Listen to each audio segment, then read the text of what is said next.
Ia tu atu le au whaatalofa I le pa ia mamalo le tātou tunuu ia I lātou fo ma whaana maua mai le whaapoponga le tātou pokalama le never yaso. O ta ua o le Outou Manuia.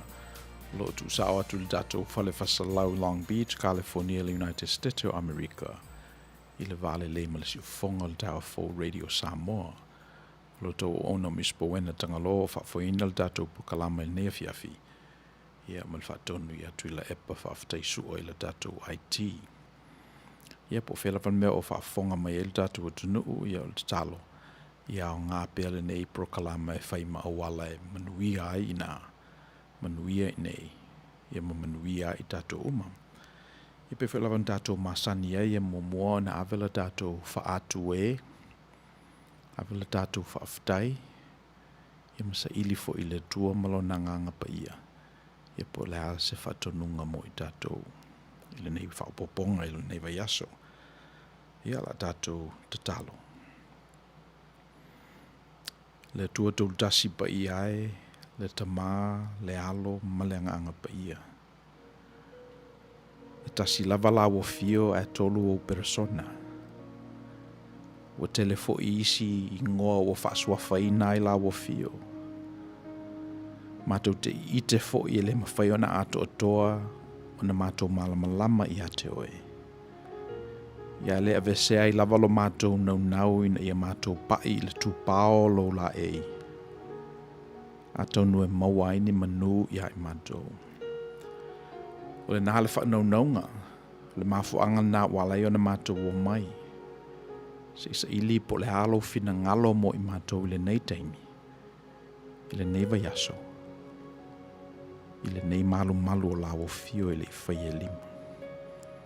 Fio mai anga pa iae mafutaina o mātou mauli te tuatasi. So sa mea o lo mātou mauaile nei talanoanga ma le whetu whainga o manatu. O la mātou tatalo le li ie. Ia mātou I loa lo mātou pale whengai ma la o fio. Ia masanga vi ia e pelo suafa I o mātou o langa te tuatasi. Nā la mātou tatalo le li ia la tu suafa Yesu ke riso lo mātou li I malfaola. Amen.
Ia awhai olo e whaafonga mai le tātou proklama I le YouTube, whaamul le smash you for the like button, share, ia ona whaile olo subscription malau mata whale le si whafonga le tau for Radio Samoa I lunga le YouTube. Ia a whaile olo mata whale. Ia ele ngata e maua e lau sunga ia whaalumanga whaalmawhau. Ia o te mi umalawe te tala il nei ala leo. Ia mau fo ilava noe whaasoa mai e o manatu I lunga le tātou proklama nei ele ngata lai li Outou Manuia. Ia whape fo is proklama ese ia me se fo ila o whainga aluenga o lo tō waa mai le nei malai. Ia moli atu ia whaalumanga whaalmawhau. Ia mawhalanganga mo le tātou atunu. Me le whatalofa atu ai, whatalofa I le tātou o whaafonga. Tina ia soli, ia le tina ia ainga I wā. Ia whapefo ia Fo Brian o lo mafuta mai Hawaii. Ainga Eva, ia ma Sydney, Australia. Ia Fo Brian, talofa. Ia le ngata fo ia I lato mawhai o nei loa atu masi I mai o tō ao. Ia whapefo ia le tātou o tunu o lo o itua. O lo o whafafonga tāpua I le tātou proklama. Ia mo I lato e fōu I le tātou proklama o le whapoponga le nei o le Outou Manuia. I lewa yaso o lo o tu sao atu le tātou whale whasalau I Long Beach, California, I le United States of America. I le vale le imali whafonga o le tau for Radio Samoa. Ia manai ni ava noe mole te la tuail whaaftai a tātou sponsors. Ia I lato o lo ielo lato manatu. I le mwhai una whaial nei ngaluenga. Ia se wanga nā ua tu mai la lato fsoswani. Me leo mawai lava noe fsoswani mai e tātou paanga ma tātou sponsors. Ia peona ia I le Lisi, Second Samoan Congregational Christian Church I Long Beach, California. O le kalesia lena whawaia tangata Samoa I le awhi vasalau fitu ono. Na pipi fo I lava I malua e peona pipi uma iai e kalesia Samoa I nei. I le awhi vasalau valus fulu ina ova vai ese kanana fau I ona manatu la I o te tai o le Second Samoan. Ia o le a pipi ia tui kanana fau. Ia walu alu suanga o le waatele o le awhi vasalau I vaiva. Ia na manatu ele nei au lotu o le ano nofo. Ia mawhailo le kalesia I nei. Ia mea nā leo lo I nei. Lo pipi I le United Church of Christ. Ia o luas fufitu tausanga o maa ua mareta I le o lotu lea. Ia whapela lātou tanga vai. O le tātou a inga le nei whawhatu Samoa. Second Samoan, the Samoan Diasporic Community in the United States of America. Ia, o tātou sponsor luna lua, Auntie Mita's Cookies, Long Beach, whapefo I ma New Zealand. Ia, awhimna mia ia ni mea somalia, dessert, mo whaipuponga, mas whanau mamaliu. Ia whafsotai loa Auntie Mita's Cookies. Ia, le tātou sponsor luna tolu, o le Tagaloa Tuli Whau Foot and Ankle Center I Lakewood, California, for ma ia mafutanga. O la lātou tanga vai, our passion is to keep you walking. Ia whafsotai il for ma ia mafutanga. Ia mo se swani foi. Ia mala tātou subscriber, le tina ia Helen, malona li o selusi, ulunga ono. Ia lo swani mai le tātou prokalama I le masina, me le masina. Me le molte le 12 whaaftai. Tauna I alofa le tua ma ia whatutumu me Outou whangao. Ia ono le lei foi. Ono le nei foi whatufunganga. Ia. O le section mo le tātou pokalama, o le vaiaso o mawai. E pe lava le manatu e le mawhaiona lava ni teimi e whale ai matosi ni mata upu, ni manulauti, ni tō whamanino. I leva yaso ma leva yaso. O le mafuanga nā pe a mata lava le tātou pokalama I le toe tosi tasi. Ia o nai motu ngā manatu fo I na whengai me tātou le yaso o mawai. Ia ma le whamoe taluai ona ua moe le toa. Taluai lava yaso. Ia atonu e mofo inisi manatu fou. E mofo inisi whao poponga. Ia pe ao o ina moe le toa ia tātou mtaupu. So o vaso la ua te e pēna tātou mawhau ai I le talale I atoma. Ele se tala mauanga tā, ele se tala fo I e fau I le whalongo o tātou tunu. A me se tātou ua lewa, tau sanga o tātou whatu tua I le tua. E whai pelava le tala leo te whaalongo pelava iai o Samoa o le atunu au Pito City leo na Kerisiano o tangata. Ia mai o te loe e eise le mo I o le tala na tonu fo I e fesilingia nisi pe sao le nā tala po to sao pea. Ia ele ave sea I lava ia le tele o na o ina I tātou o nei tala. E iei la tala le I atoma. Tala le I atoma ina o te tū mai ia le li. So, le mea o tātou I loa nei, ese le tele o mea o mawhaion tātou whaia I nei tupulanga. Pe a compare tupulanga mawai. Me se lava the last maybe 50 or 60 years. O te mana tuaina pe le talalo utinae le ngalo I amatou. E whamai e ave alatou tanga mea I le vaitafe. A o lai fo I latou le nu o manunu. Ia ele ese indoor plumbing, o se me fau le mena. Yeah, and that was what, 40, 50 years ago. Ele ima maotele talu na whaau popo le palama I le fale. Ia sa masani au na ave latou tanga me le vaitafe. Ia e anei taimi. Ia o nei taimi o whaia tātou plumbing indoors, o iei fo le vai vevela ma le vai malulu, ele ngata le nā, ia o mai masini tā mea tu tono fale. So le mele o le alu le tangata whaitanga mea I le vaitafe ona ele o ieini masini tā mea ma le indoor plumbing. Ia o whangongo tangi au. A tonu o lo iei peanisi tu o le lalolangi o lo whapeina o na lātou whaia. Ia mo tātou ai I nei, a mese I nei Amerika, developed countries, wale o toi ai ia le manatu le nā, so o le o whaasolo solo ai luma. Ia and only recently foi le mea leo le interneti ma le emaili. Sai ele te mina tusi e tātou tusi, tu le stamp, mo le tunu unei sau le tangata na o maia, le Pony Express, sau mai lesi tu o le tunu, lesi tu o le tunu. Pero ua yaso o alu tusi, sau mai New York I California. Ia wafo e alu le solfanua ma ave. Ia na ole o toi whaia, ole ngata ina ole o toi ole ngata na ia ele teimi ele ole toi umi e whapena ina utula I mai ia company e pe o le Federal Express, the Express Mail, the United State Postal Service, ia o whapena fo ia na next day air, ia DHL, ma Misi company na. Ia napise I ua vave le alu le tusi. O se document e saini nei I le nei tu o le tunu. Ia mwhana saini tu I le Express Mail. Ia tau nuu I o New York le sfulu I taiao. O le winga la tala, ua tele lava ina whaasolo I luma le alu o le lalolangi I le mea lo tātou iai. Ia le whalawa tu la I mai le internet ua le o toe tā ua ai ia le alu whapeo le tusi. It's an option. Le ua tau nei o le snail mail. Mai se ase lava ona toe whao ngai tangata le snail mail.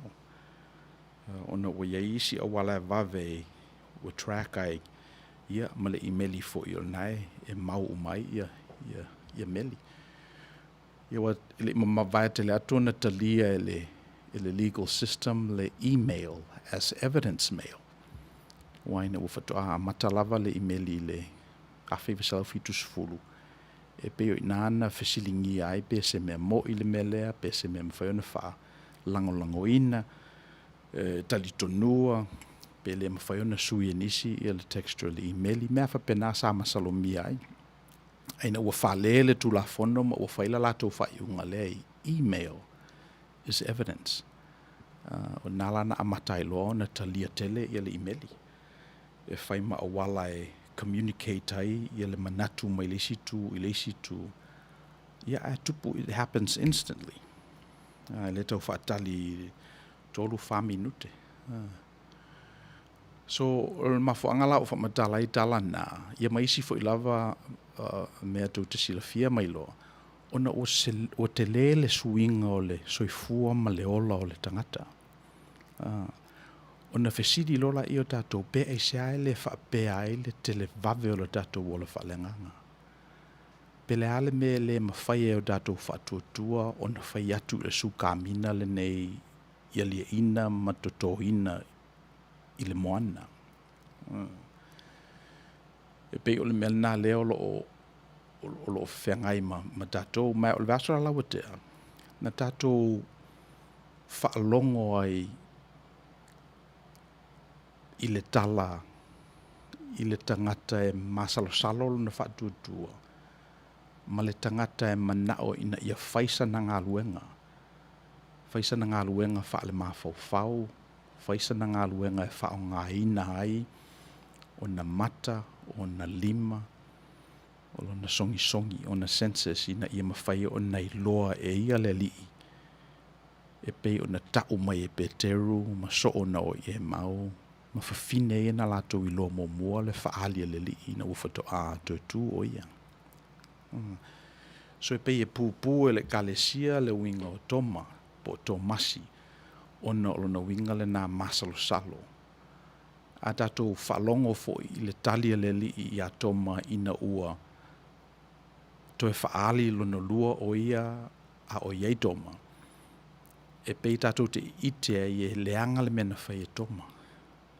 E leanga lona masalo salo, wa whamaile li i amu ia i lātou e lewa ai mai.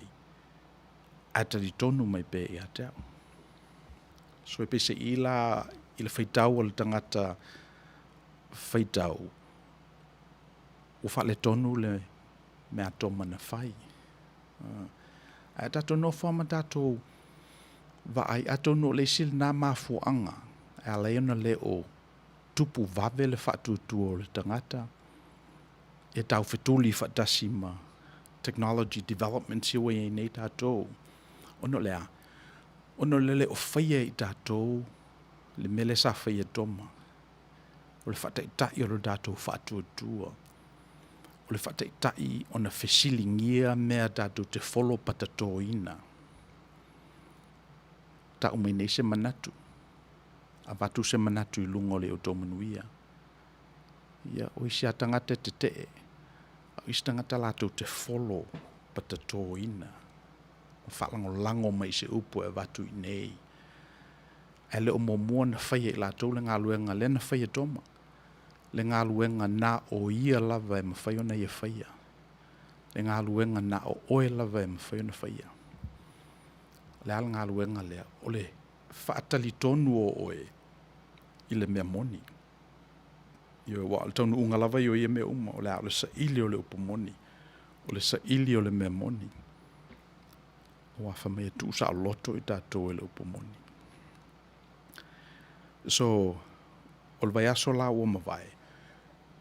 E pese i a tātou tilo i le alu o le lalolangi ma le soifuanga o tātou iai.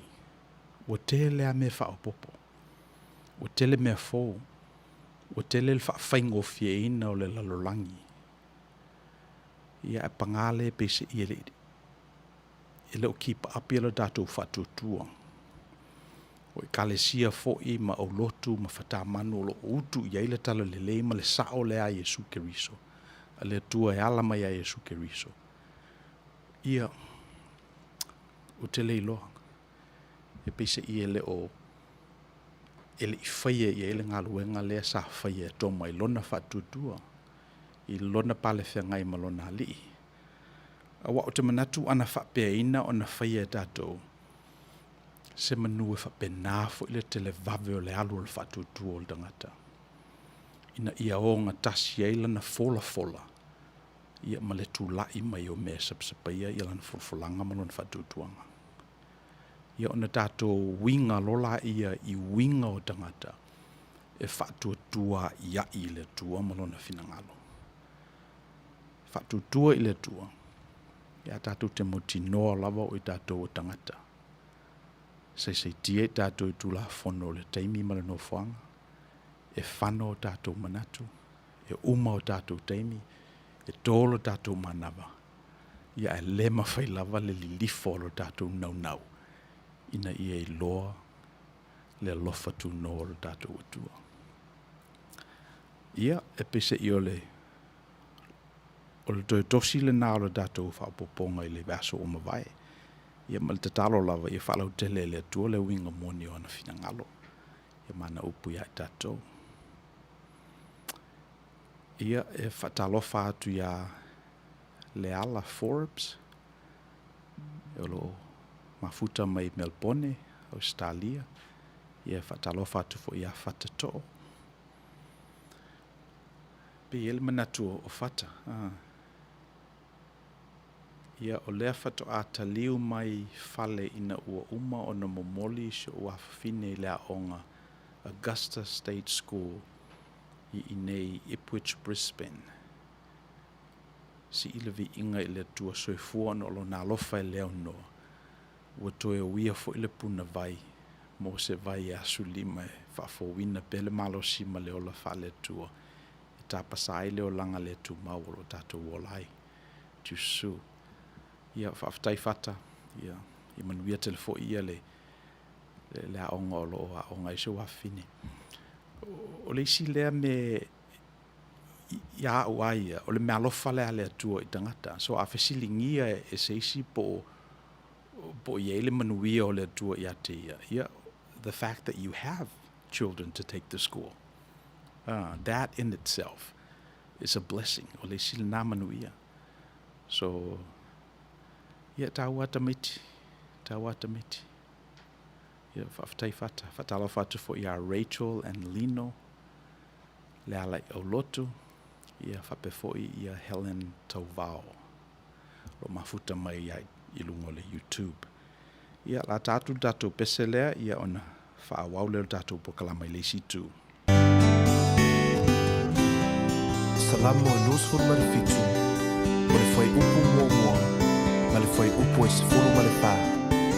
Psalms 27, verse 1 and verse 14 says, The Lord is my light and my salvation. Whom shall I fear, Lord? The Lord is the strength of my life. Whom shall I be afraid? Wait on the Lord, be of good courage, and He shall strengthen your heart. Wait, I say on the Lord. Wait, I say on the Lord. The Lord is my light and my salvation. Whom shall I fear, Lord?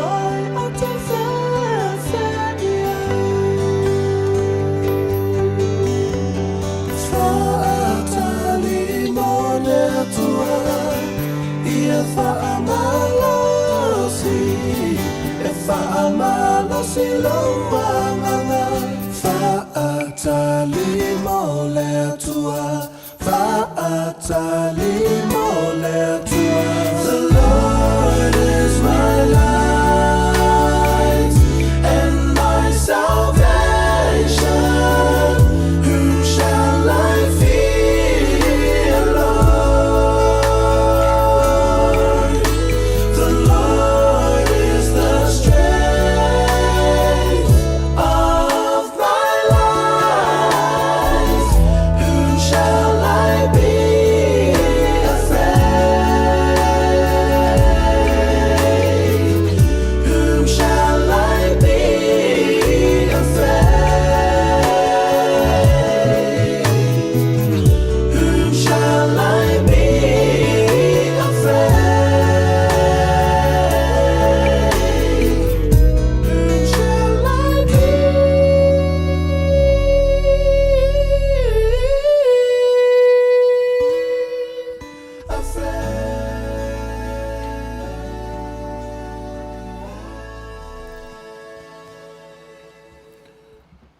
O le sia tātou non-negotiable i le i Outou Manuia. O le manatu le te tauna whaisau dāwlanga. Te tauna tongi sau maa. Te tauna lafo sau aso. Ele te tau lava o na whaise mea whaingo fie mo le atua. Le aia te tawa o na whaise taulanga. Te tauna amo se avenga. Mai lo manatu le mena sa whai e toma. E lo manatu le mena sa whai e toma. Tanga I fo le fefe umale nei, masal pe se lau mona tupu la whai o tanga tana te toe. Ia ai alu toma tau lau mea. E pe o le mea lena, he had a different way of mourning. O le sile me tawa ona tātou sila fia. Au vai nei I ainga ia whea le malanga al mali oti. Always curious to see how people mourn. E tangata fia. E tangata fia le vai atu I alo whano no e tutonu. E tangata whetangisi e ui o. So people have different ways of mourning, and I think it tauna respect tātou le awala fo ina whano noa e toma. O le ala awala. O le alu ese mai le mea tumutumu I tangata. E toi fia manao I a toma e toi iai. O ai se e toi fia o ma le vahenga lea o ma liu lo lato le I se ma liu matanga. Iona manatu leo toma e alu ile pumo mo o e whano noa ai. A whano noa la toma sa whai ai la I al ngaluenga lea. Wa le sila nā mea e le o iloa e tangata e ia le mea na o oe lava e mawhai ona whaia e le ngaluenga na o oe lava I lo lua pale whenga I male atua o le ngaluenga la na e whai le pumo mo le whema I le li I a whape te tatalo I le tua ia ulu I le awhiawhi te puni le whai tutoa o na tatalo ai lea I le tua I le melilo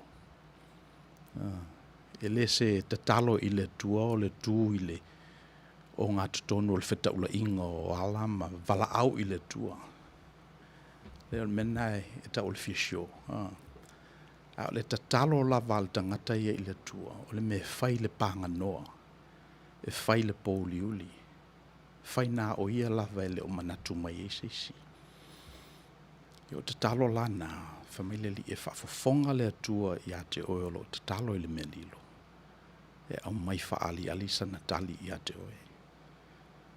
So in manatu al mena sa whai e toma, but I think o mea umalawe tauna, o mata upu umalawe tu ngā I a te oe, e pei o le aveina o sio wafafine I le aonga, le release tu o ia mai o lima malawa vainga, o mea umana tauna whai le panga noa, I le mea lilo.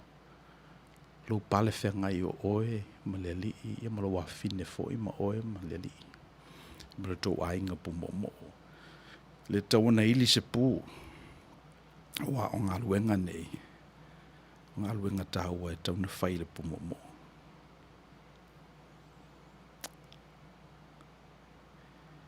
Ia. Ia la ia mauna na te toe mai le vai aso o mawai. So le memo mua lava. O le Outou Manuia. Whamain mo le mau le whaevangalia na maliwa tuloa le li I le potopotonga le nā o le na upu mua lava. O le ia Outou Manuia. Mele e se whingata a o le sifo lea whaatufunganga e tauna whaatufunga o mai nai tātou o le alea. O louto e alu I le mea na la fo inai oe. O louto e foi I tangata na whai oe ma o lato fili. Ma tatalo I le tua I manuia tangata na. O le mena le sa tupu I le aso na. U whaari le li I a Peteru, I a kopo I Ioane. Le o soo tangata na iai. Tangata ia sa sili a lātou le whaapele o lo lātou soifua. O vai atu lava o toso le li I le sātauro. E tu lava wa ave il whaamsinonga. Ia le ama se o lātou se whamalo se whai se tala. Se whamalo se whai se fesili. Ma tātou nofo ma mafo whau so fua ma le olo tātou iai. E se le tele o mea lo whapeina i tātou. Ele o mawhai i tātou ana tutu mo le mea sao. Ele o mawhai ana tutu mo tātou wō. Yeah, and we all have good reasons. I think e tofu o male o so o le nana iai le nāso. O mafo anga le lei. O le fefele si mafo anga. O le popole i o lātou ainga. O isi nā mafo anga le lei. Le fo e popole e tātou ma fefefe e tātou. A le toi fo i meila le tangata o maliu. Ma toi sau i a e tātou ma fe mai i o tō manuia. I o tō talia le nganga pa ia. Ia ma manava mai le li i o na so.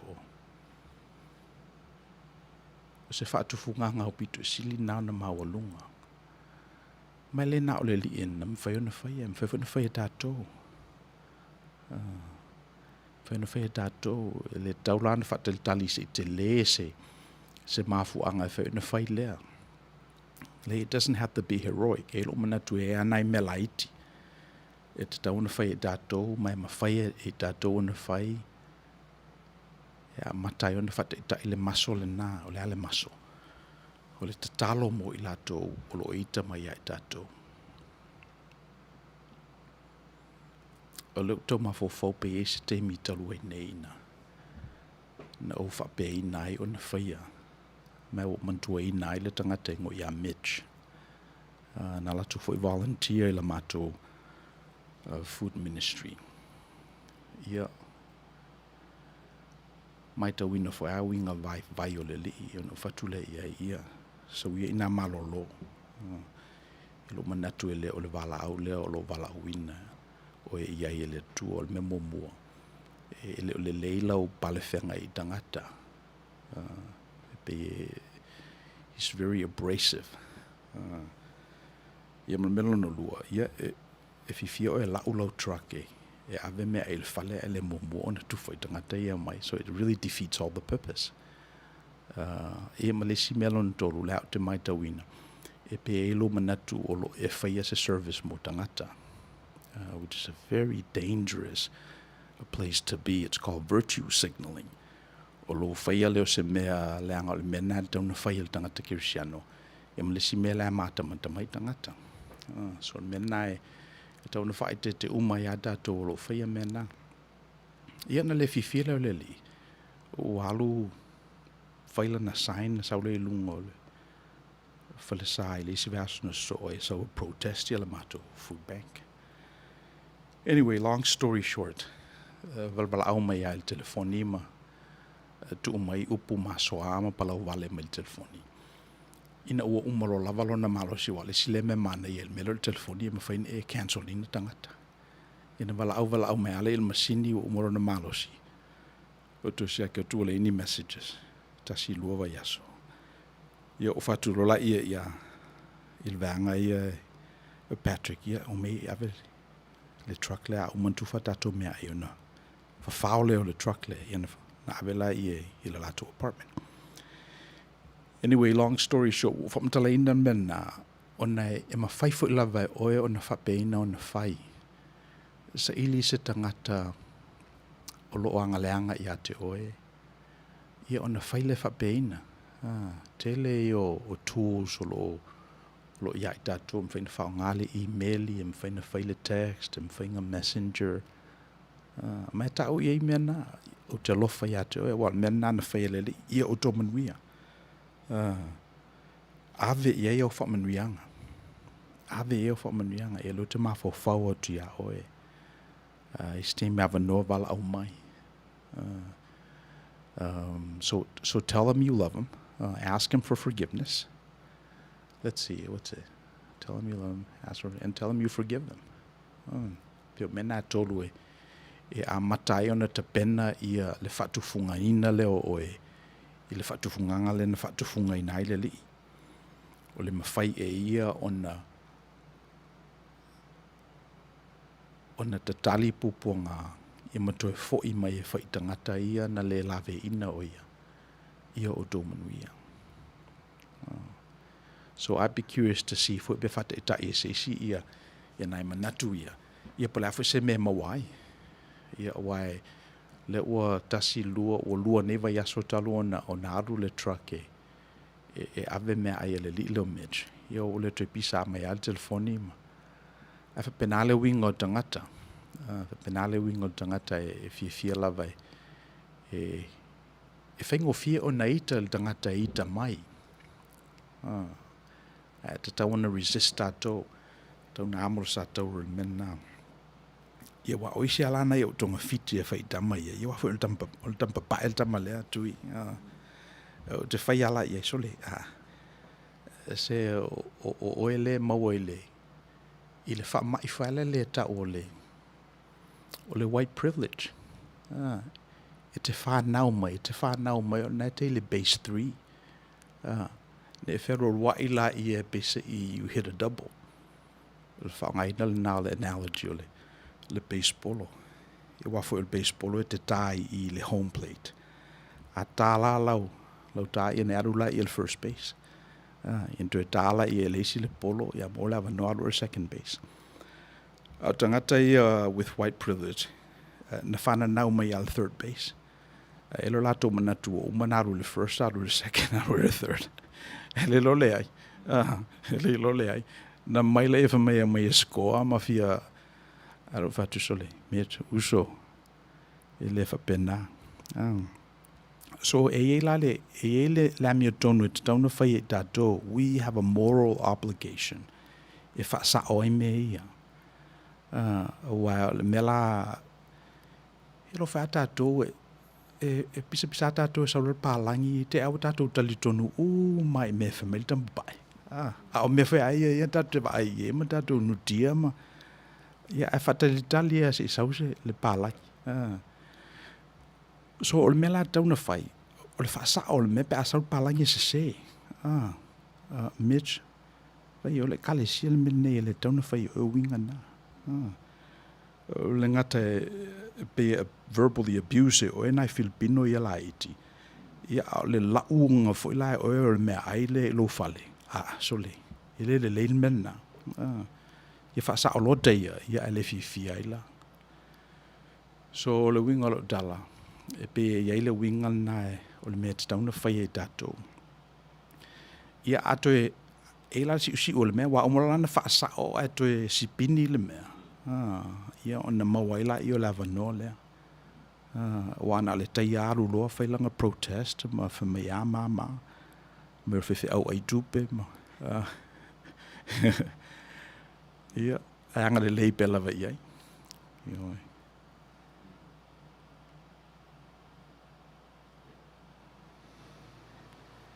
Wa ta sisi na ma fo ma. Ia. Pia na e te mau mai. O me fe me parangi o me na sa. O na o le white privilege la le te tala no ai. Ai ta wana i se taimi e fai lo le o tata ena na fai fo ile tu you have an equal right. Yoi. Ia wa yoi. O tangata ina whana now third base. No fault of their own. Ele I loa se te mina na fia ai. O na mātua foi la, ele I fia ai foi. Ma mātua o na mātua. Masalo pe tolu, masalo pe whape 5 tupulanga o na whato ao ola I e te mina na mai Europa tangata ia. Ma settle ni New England. Whasolo mai ai. Ele I loa ele nei tangata mativa e pe na matativa mo mua I tato. Ele ngata la le privilege, ai ele si ul mena le supremacy, le white supremacy. E pe ielo lato manatu whapitoa I lato tangata o umau na tofi ele tua. White supremacist. Mai le nala winga o matou o umau tofi. Ia o pe o whafastep wa isi racist. whapea o le tamauli ia. If you're black, get back. If you're brown, stick around. Ia pese me maua mai mawhauwhanga o kamaro John Calvin. Yeah. Yeah, well, wa ma mau te le fo ile na. Ia. E tap te oa il whatoanga e pe o le mele nā. E tap te oa il whatoanga e wai pe o inana a matai le winga lea, o le ale winga. E sili atu oe nei lo le atua. Wai pe o le mele nā e na a matai. Whatu le ngata i le whawhine.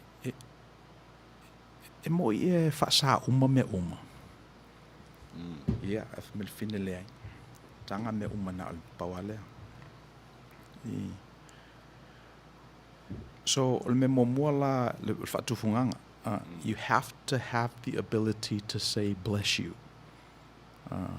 Peace be with you. Ia outou manuia. And you have to be able to say that to your harshest critic, to your worst enemy. Now, in addition to your friends, and relatives. So maybe at the tawana whatufungaina o e so se mela vete alu iai. O atu le manuia. Ia outou manuia. Ia outou manuia. You think about how many times you enter your household. How many times do you go through that? Well, why you'll back door, what do so do out will back door. Au te mi umalava te enter ai le matou fale. E te tawa ona o whapea. Ia outou manuia. Po e ala tangata la iai, po o mareta, po o maina, po o ni o matou malo fo ina o mai. Ia po o ainga o le whawhine, e wa o le tele o ainga o le whawhine.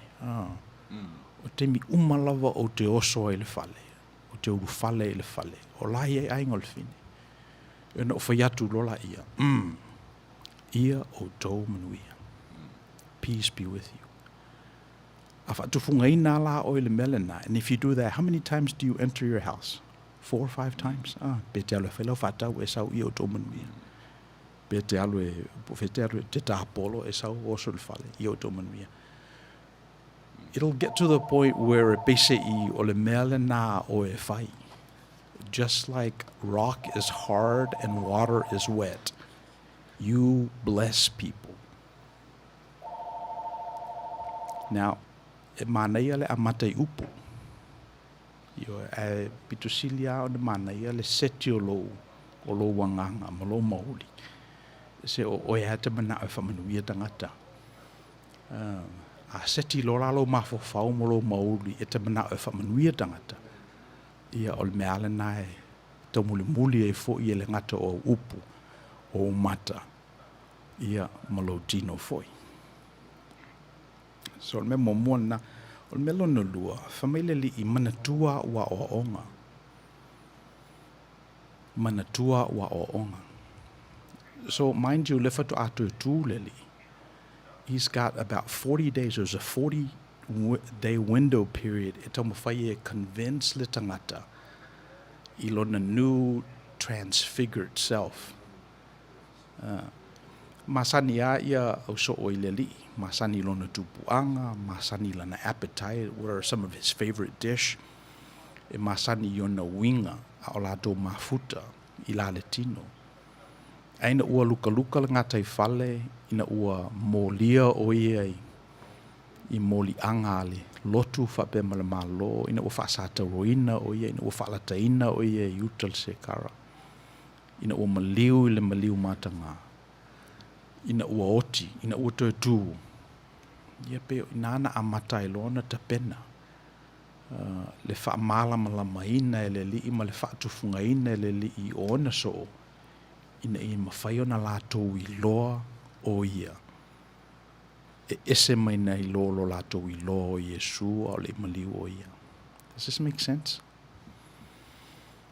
So for 40 days, o ngaluenga na le li ina whai. Le wha tufunga o na so ina ia na o lato I loa o ia.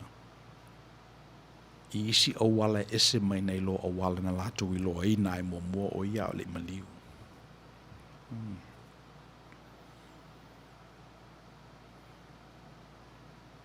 So le mela na fa vai lunga o onga.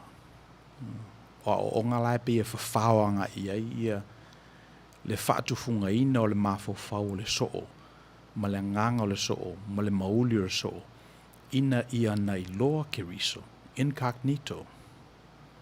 Ina ia ona i ite isi a wala e na te i loa ai ma mafuta ma lona li.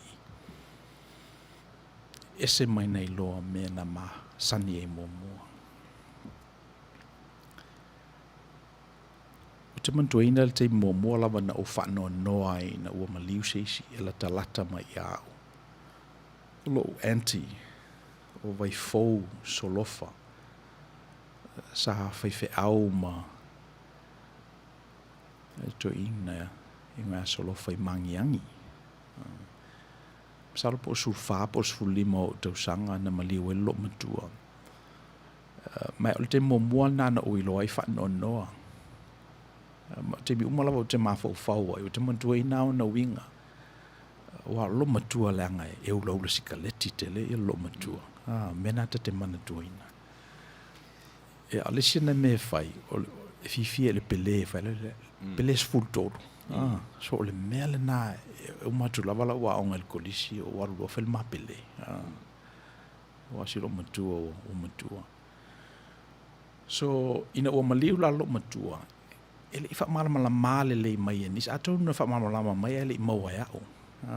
Ele i whamala la mai e tangata, e misi tangata Kirisiano. E toe ola ma toe tū le tangata mai e toe wheiloa i malo anti le lumanai. Ora teimi nei foi. E pe o le whatufunganga nau te le i maua. Ia tonu e sase wha a maua e tangata e sfu fasu lima tausanga. Mai ati leona le maua e le tangata o loo luluti pua ngā, o loo fatu o il whanoa noa. Ia mai le i develop folo na mawhau sfu fasu lima tausanga. Le i taitain develop. A le mele nā sa au mana tuaina. Le matui o le mene o le oti. Yeah, and it linkers on. Te mi umala. If it weren't for my faith and my knowledge of faith, I ma le whatufungaina foi au I mea ia o whatufungaina I le tau pasi atu. Se manu e mawhauna vele whanoa noa nā ma me nofo ai. Ma me le whai ai se manatu. Ma me le iai se ngā luenga. A te mi umau te maho whau ia vai fō. Iu te lango nā ma whana wa lo te loa. O lo I nei. O lo soifua pe o ia. O le tele o te ni te ngoi ia vai fō matoainga. Ma te mi umau, hey, fō. O te tom whai a juxtapose whale le vai fō lea ta whau vale le iei nei. Isi lo matua na mafuta au le titi. So le winga nā lau tala. E te tawa ante le donu tangata le o le whawawau. Te donu tangata o le whawawau. E mwhaila na access e o le mea lea. Through teaching. Through teaching. I wana umorara na whatu lele I Outou Manuia. Mana tua wa o onga. Ia man manatu lon toru whamaile li e whai Outou ma moli mau. E whai Outou ma moli mau. Ona upuia na whai ona so. Ele o Outou o ni tangata whalele e uma le tunga mauro to soifua malola na umai lea ai. E whai Outou ma tangata e malama le lei I le pale whengai o le tangata ma le atua. Malama le lei I le mea ua ausia le tangata o le toe tū manu malo na I le tunga mau le oti. Ia mai whai Outou ma moli mau le melna. Lupu moni lina. Lupu moni lina. E whai Outou ma moli mau. So o le moli mau ala, you know, it's a witness. Moli mau le, it's a witness. We alatu o le mu le lao e sauro tau. Whamatala umala, le ave se ino se vai, le mawhana whana o le mumu o le lao. Ia ma le langona lea ua langona e oe. A wea o nei a wa ai a wafano. Mai le nala langona e le tangata o lona le ato toa. Na wala a wina ai o ia whaima mori mau. Ia le utato mawai nei le tala le Yesu Kiriso. Ia bal manatu muli muli la ile tosi le vaso o mawai. Family o mai sina mea ai matato. A mai sina mea ai matato a ai. Pe o lana whetalainga na. E tāua ia o whetalainga na le li. Leanga e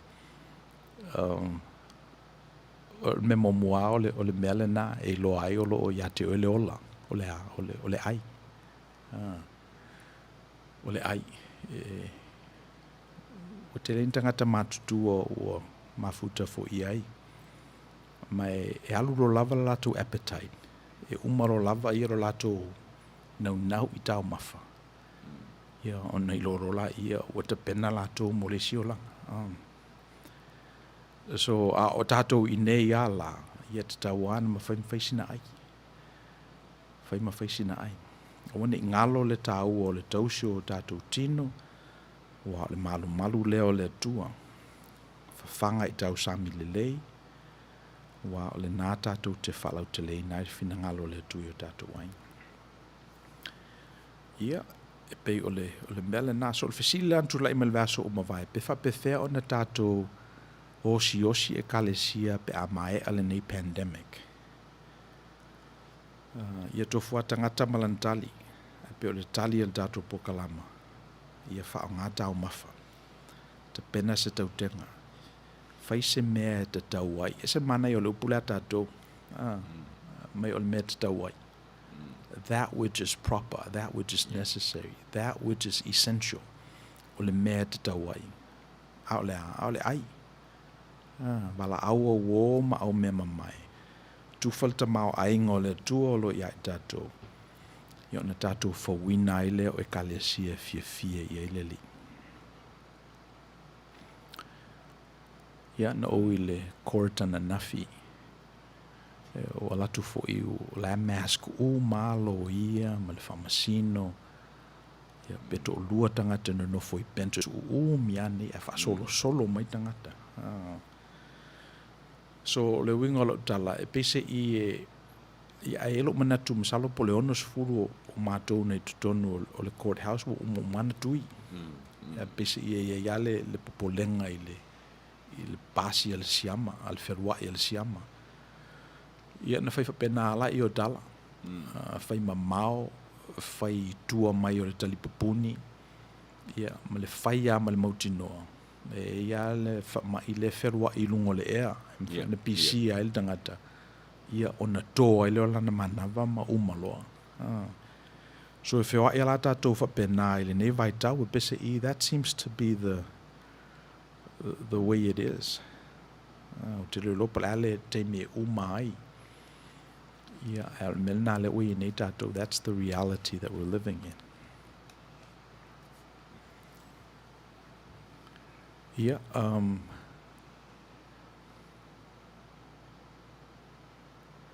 e whatalofa atu ia ratami whatilua, talofa ratami, ia whapefoi ia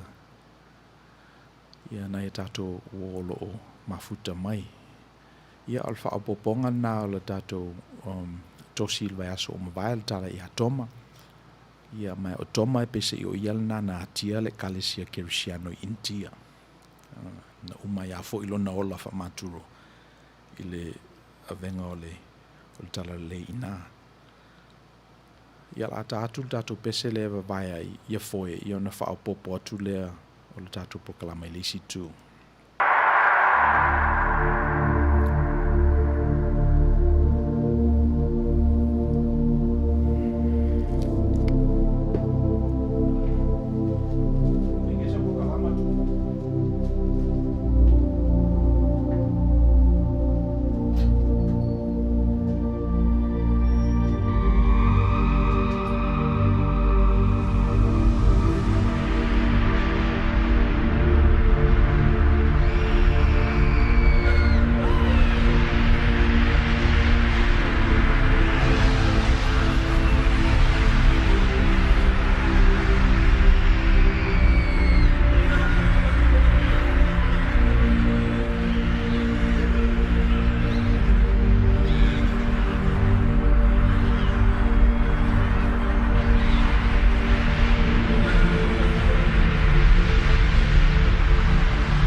Se oli e moni lea.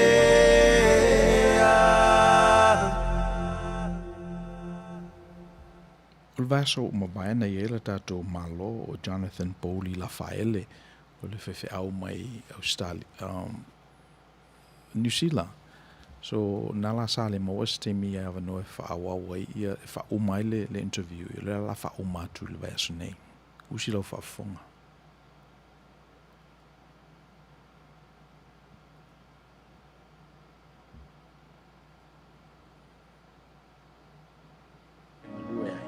Maybe not as much if I out as the calling lay counseling, drug and alcohol and family therapy.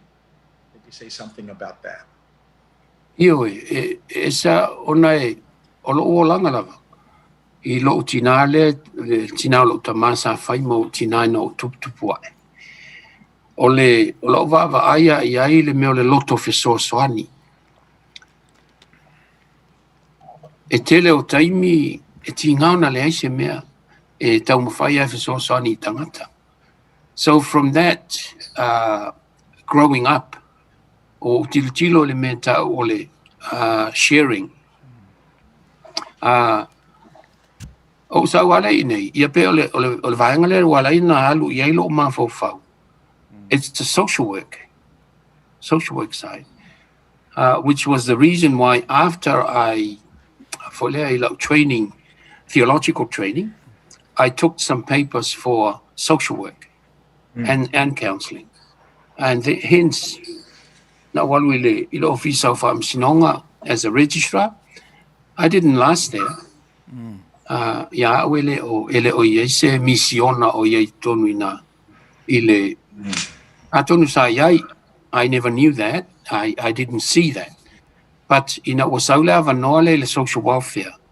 I see that as my ministry in helping people, helping families. Yeah.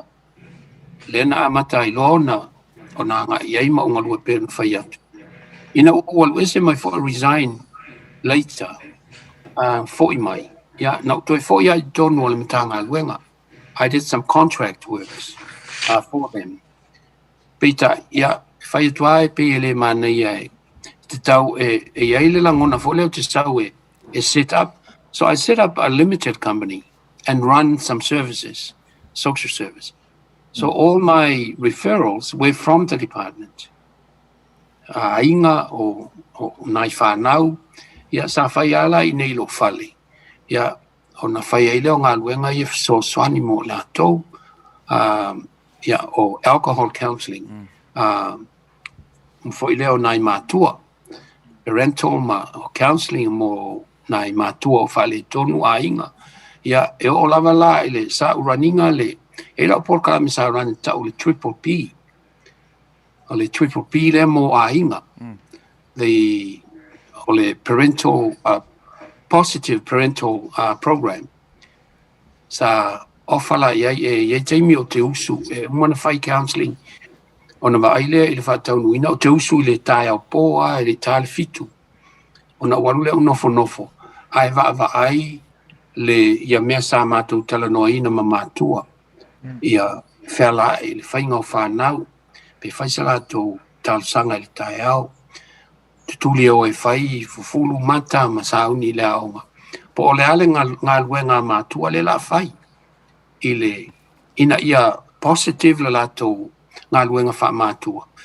Walanga o le loa I ami o ngā tamaiti le aonga. E le o le lei to tonu o lato wa hinga. Even to the point o isi tamaiti o atu le ingi lunches e avea. So to inga me wha pena, le na ngai e lo ma fau to help families have a positive attitude, particularly towards education, the upbringing of children.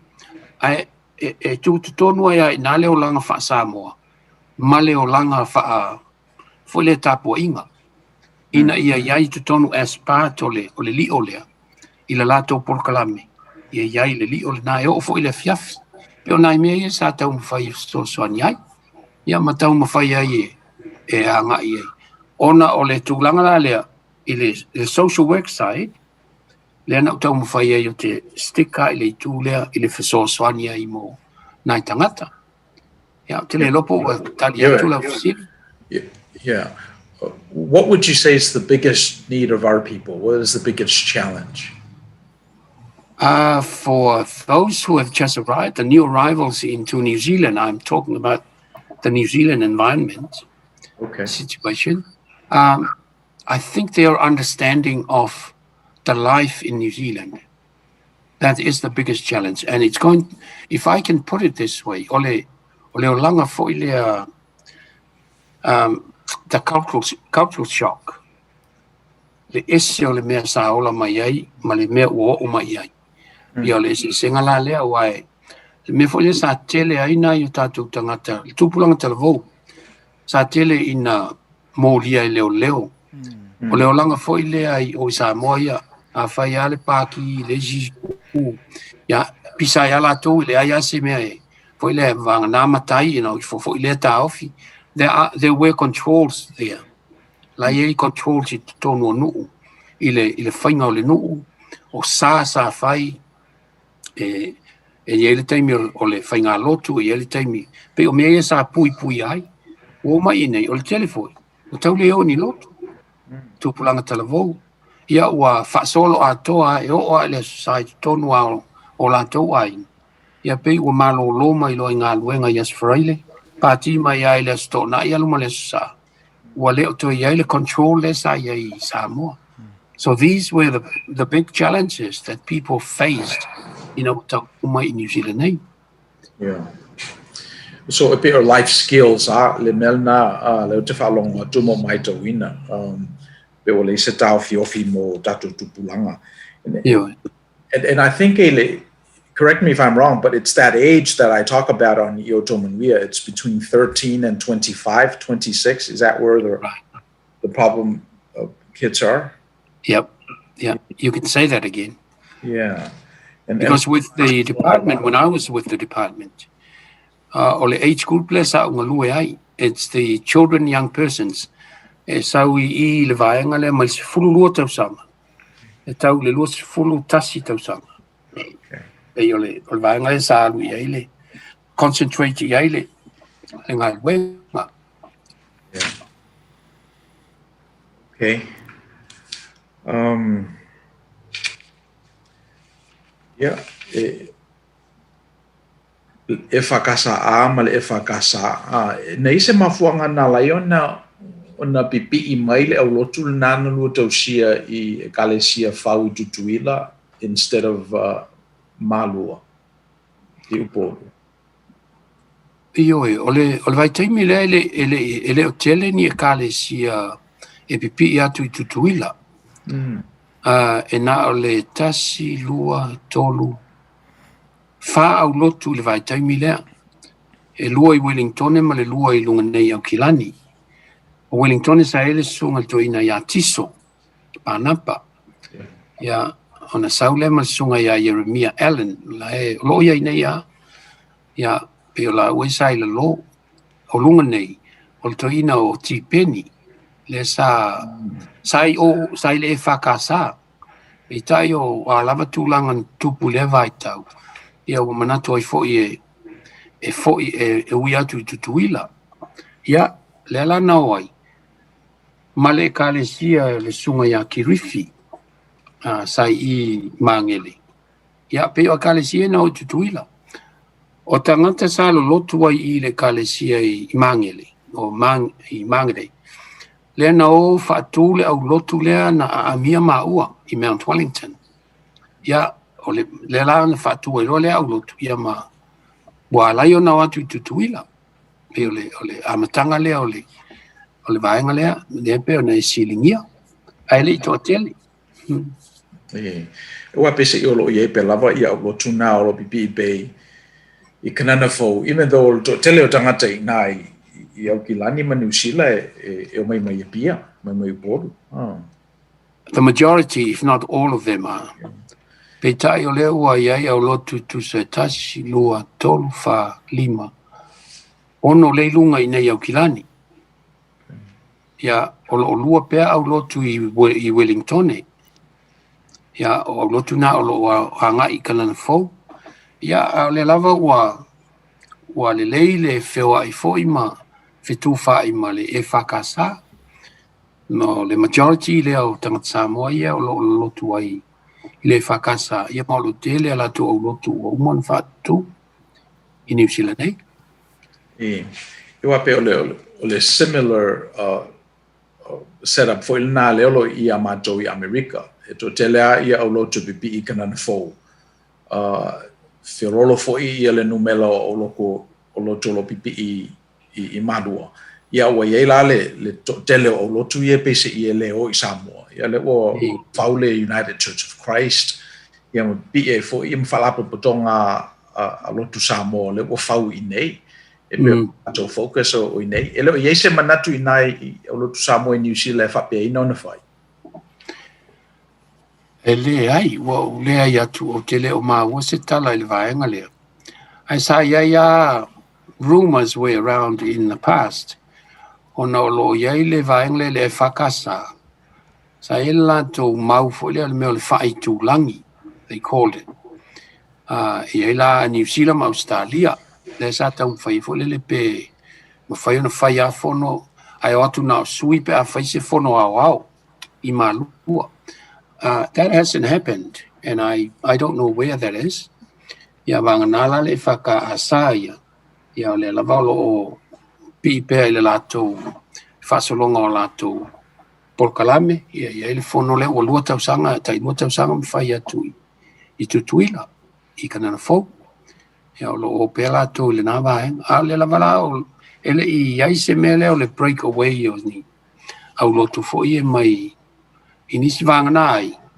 O le tele o lotu fo ia pe o le AOG, o nisi o lotu le au whatutu.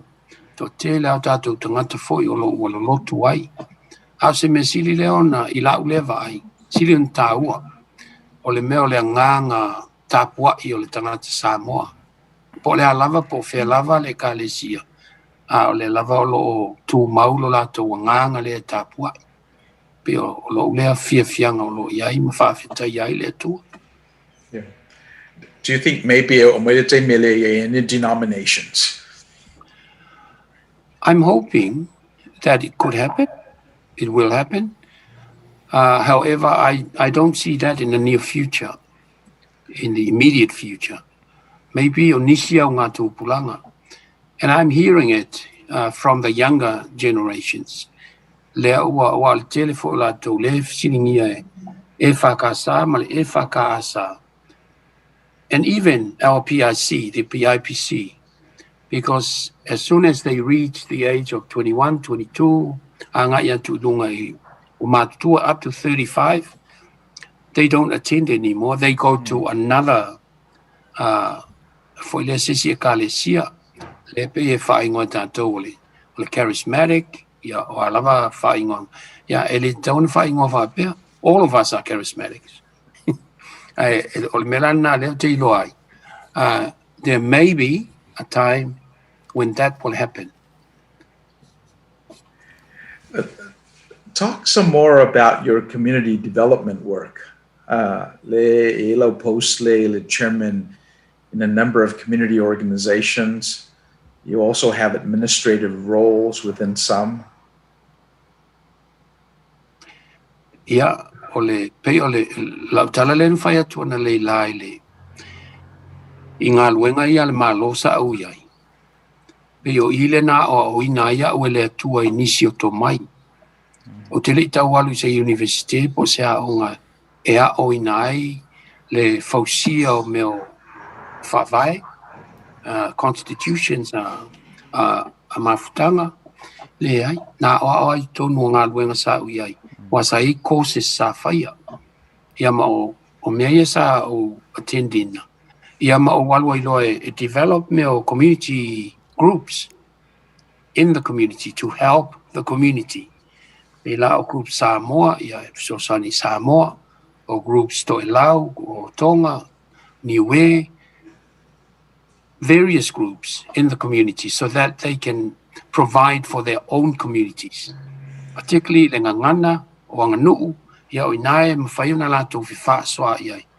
A o ina foi la sa mawhai ona o tuai, ni nai fesoasoani, i le tau fesuia ina, o lo lātou sila fia maleiloa i me te tau na whai, i le e te tau na sui whainga lepe o na o mai ai, o le moanga ngana foi la tātou sa masana o whao ngaina. E sui whainga ai le sui whaavai.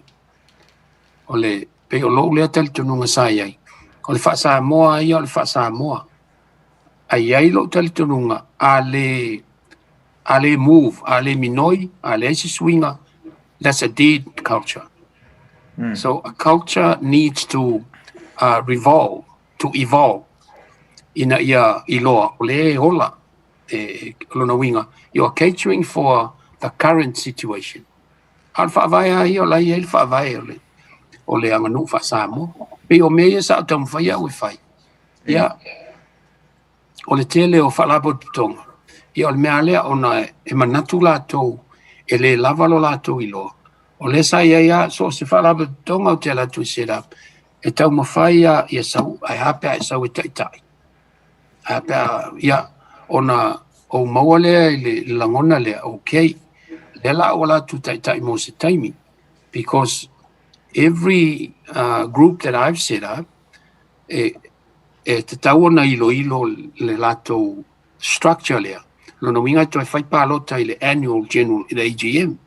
O le mele sa tau mwhai le iai, o inat, whoever is le deputizinga le role, e tau mwhai ai mate ngā lulu, by the time toi foi le whai ia pālota. O na o whailo lea, ave eselo ingoa ma le pālota, o lea ua hola ma le lei. I work from that perspective that I would look at success as when I'm not around. Because if success is only when I'm around, to me that's not success. That's reliance. So I work from that philosophy that whenever I'm gone, the group is still running.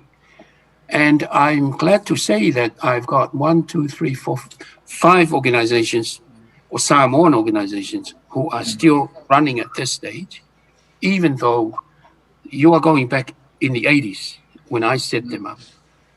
But every now and then they will invite me to come in. To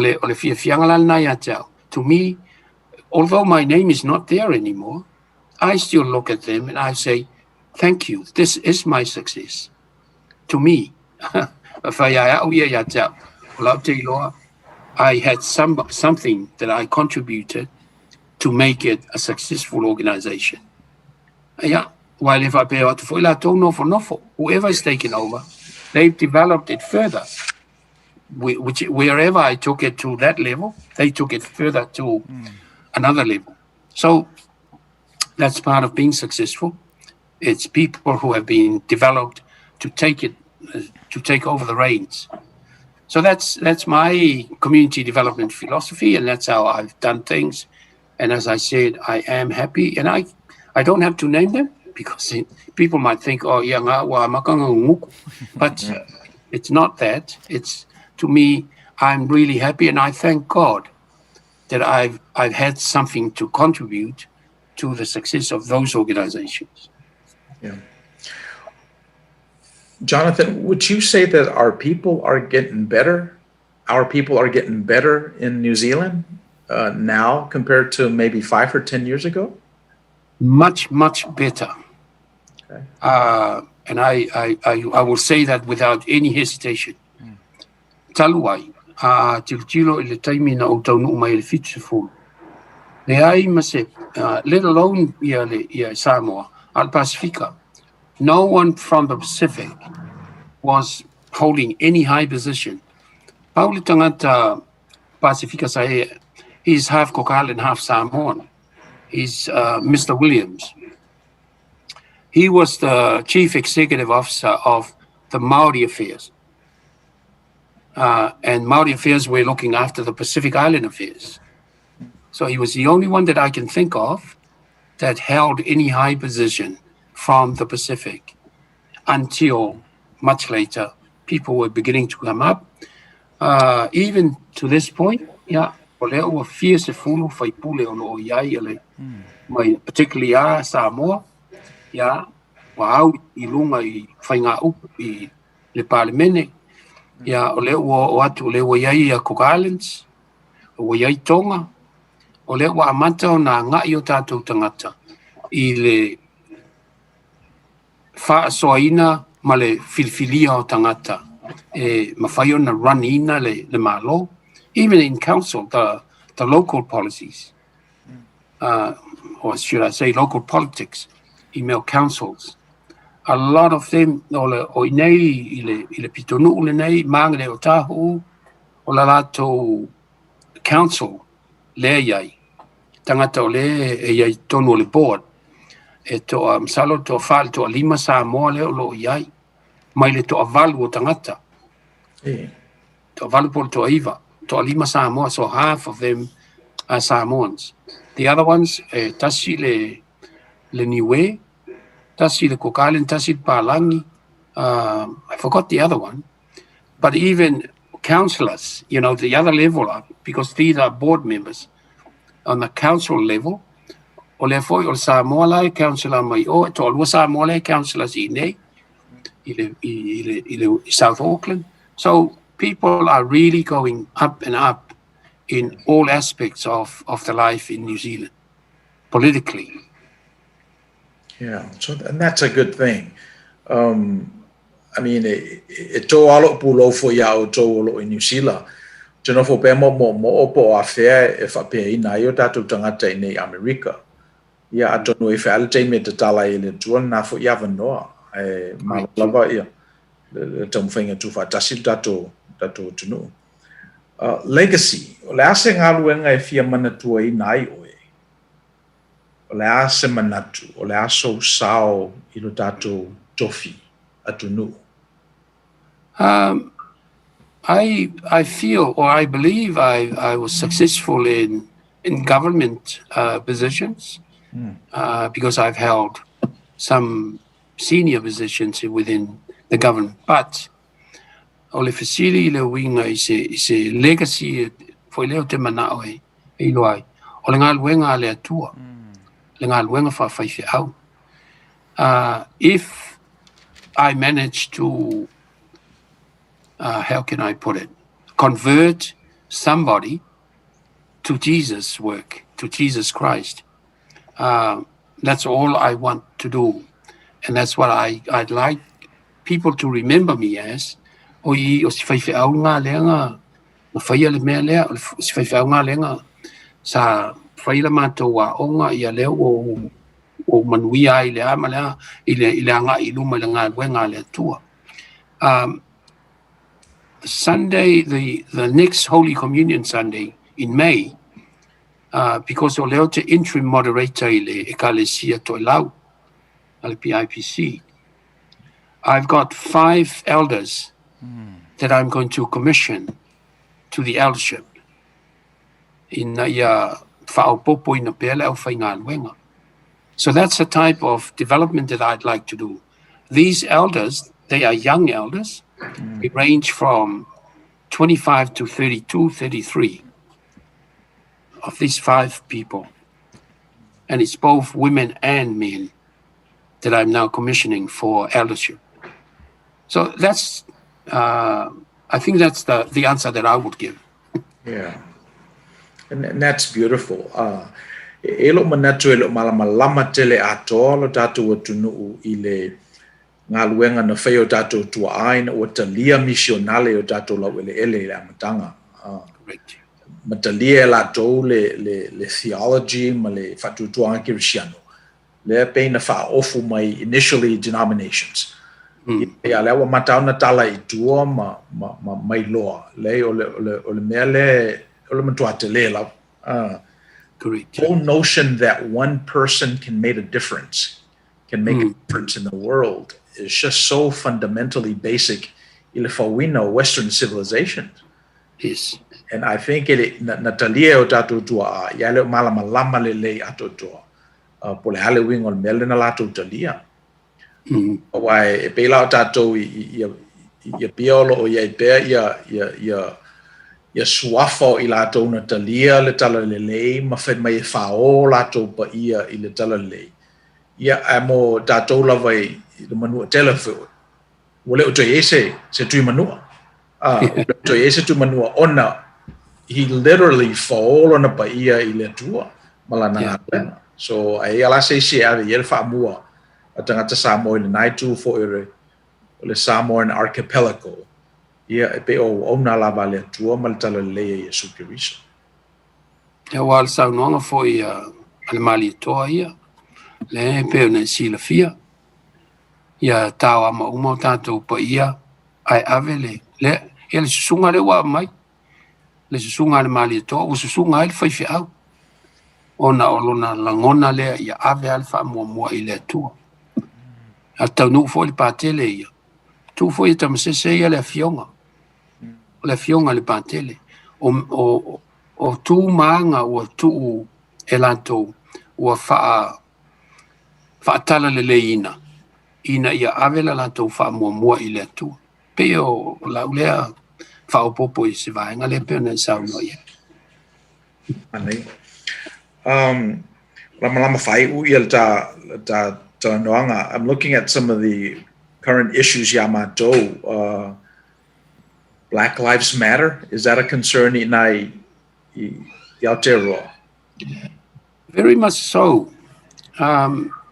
It's interesting how the American political scene is sort of going worldwide. As soon as it happens there, we see marches all around the world, including New Zealand, and they come out very strongly in regard to that. And the good thing for me is it's not brown or black people who are doing it, all of them, including the white people. So there's an understanding that whatever is happening is wrong. And very lately, I think it was only last night, and I'm keeping an eye on that as well. Le whamasinonga le nā o lo whaia i nā. Le leo lea na maliu ai o i hoi stama le taluai. Ia, le fwoi so mai ma le tamaititi le na whana i le ta'avale. Well, there's always two sides to a story. But when you lose a life, then questions should be asked of how that system is put in place. O lo ule ale te tununga, mai o te awai ai le. Maybe e te tawana mawa ai le i le tūlanga o lo iai, e o fo iai nei la tau. Le fo, particularly Christchurch, I don't know if you've read about it, o lo iai le vai fo le triple K la iai, le extremists, the white extremists o lo le ta'wai nei. But they are triple K. It's a Ku Klux Klan. Le o lo ma losi ai la lo, ia ma lo telefoi na tupu ai ve singa. Ona o le taitonunga le na i le superiority. Ia, o lo awhai na i la nisi o le toa tele. O le mea lo e ele vai tau na tupu ai fo le me whapea. Ia, o telefai atu fo le whapea o Samoa, pito sirio na. Ai ua whapoto lota mai ti Samoa. Ma attack. Ia ona le whetau i lea o le Ku Klux Klan. Ia ma le Taro Klan lea na atou wheto ai. Pe ua o se mea lana lena na whapoto i loa ia councils o pito nuu ia i la lo. I le au Samoa ma tau mwhai e fo ia le whaafita uli.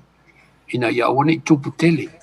Ia o pe ua sauli tala lena ia ona ta foi le manu i soifua e mauai. Walanga ele mawhai ona tau fiofia. Ele foi tupu mai ele mea foi le ele. Ele tangata Australia le na sauta whana ia le vaenga Moselemi. O kalaiste te lava. Langa o le iai le vaenga le the white supreme people. Ele e a ngai tele lo lato langona le te tununga lea. Ia peo si Natalia tu le vaenga i. Ioe. Ia wa le siala issue tafa o le Black Lives Matter o le police violence, police brutality.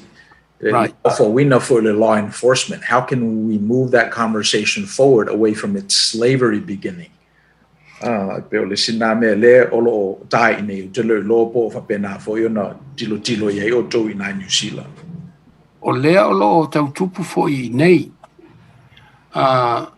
However, ole whaingata fo lele, personally, this is a personal opinion. Ole leo. Pe o la tau ia ole charge for the safety of the community. And in particular, when they go into gangs, if me ia o lo ia I vaenga ia tia wilafi ma ia ele ngata ilea o wa o la tau ia o lo whaia methamphetamine ma me o drugs. Ia te lea ia o le whaina lea o lo ia I nai tangata. Ia o le mwhai fwoi walanga lai o lo wha au penga ina tangata ia. O lo a whaina I fwoi la nai leo. So there's always two sides to a story. E te tau ona I aise whainga fwoi lea le malo. E tau mo whai ai ina ia pui le ngata o tangata. A le au whainga luenga fwoi. Ina ia aise awane I aise se ola e mau. Ia wao o kengi fwoi lato. Ia ele whatafa fwoi. E be ia le popole a po le leo po le a e whao ngai lato ia la au malos. Ia o le me fwoi la le e olo le taimi lea ona o ese lo leo fwoi. Ai o atu lo ia il vaenga le e whaapitoa mo vaenga ia o le ofisa o leo. Ia ona whaina lea. Ia fwoi la tuku mai Amerika ila uwa vai atu. Ia leilo a po o le ale sa ia po le me fwoi. Wa matu ia tele le ia le ngau yoi ngā leo I le si taimi. O le si fwoi taimi ia o tau fwoi nai leo e whaafetau I le malosi le a mai I tangata. Ia o toi ngā mena o lo ulea tali tanunga na wa ia. Overall, I think there is a need to look at ways of reducing the violence I leo and likewise in the community. Yeah. Yeah, ne taua le declining church memberships. Be o le to tele tangata e lo lotu. What do you make of that? Where is that coming, you think? Well, me fa na leo lo tupu I nei mainline denominations e pe o le United Church of Christ. E elo uso matua sa whaiwhi au I Samoa. O e tu sai e toa whama tō au so mau te whaiwhi au uma. Toa tasilai e nei tutuila. Alo uso matua leo maliu. Aina mātala noa I vaenga ia. Ona ole, it's an issue. It became a problem for the Efakasa. That their membership, particularly the young ones, will decline. Not decline in the sense they all nilotu. Decline because they left the church and attend other churches. Tai pēlau sa mo la iei al vaenga foi le al sunga ia ma foi. Ia tumu foi na ekalesia. Le ispaenga le nga ia unoi I nai vai mea. Tumu foi la foi ia ainga lai lolotu ai foi. Matal no lea. Ona le matal no fa fai fe au.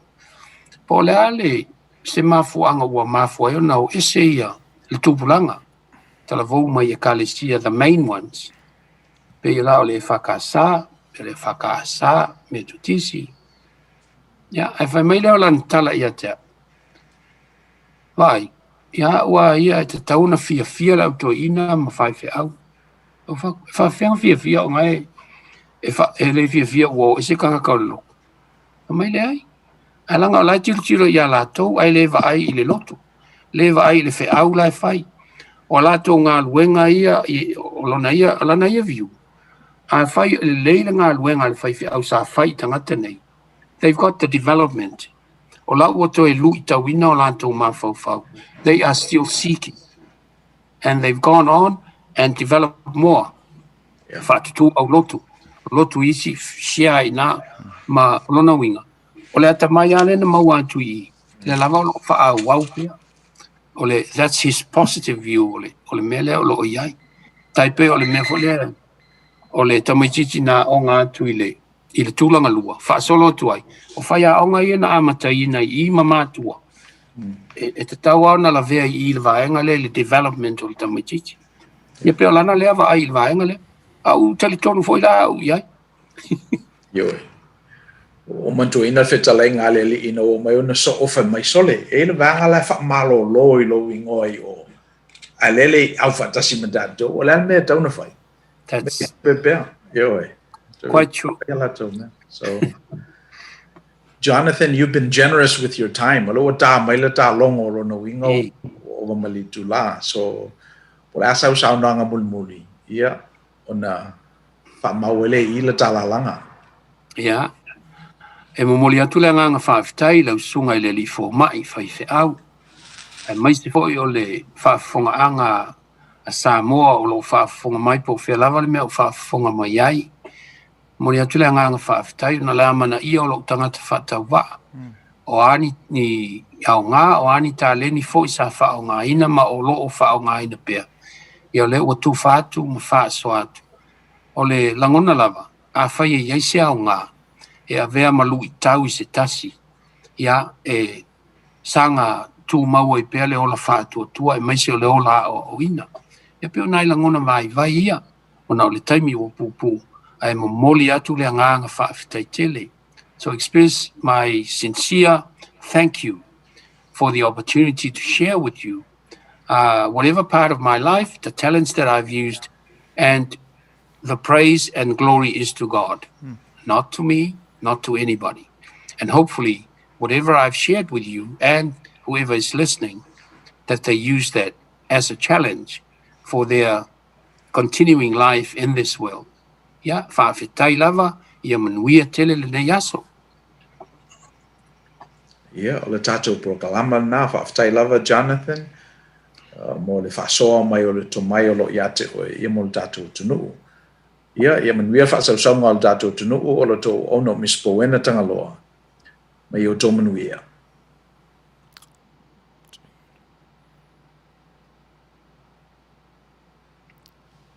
Ia, la tātou pese le vai foi, ia ona whaumatura tātou prokalama I lisi tū.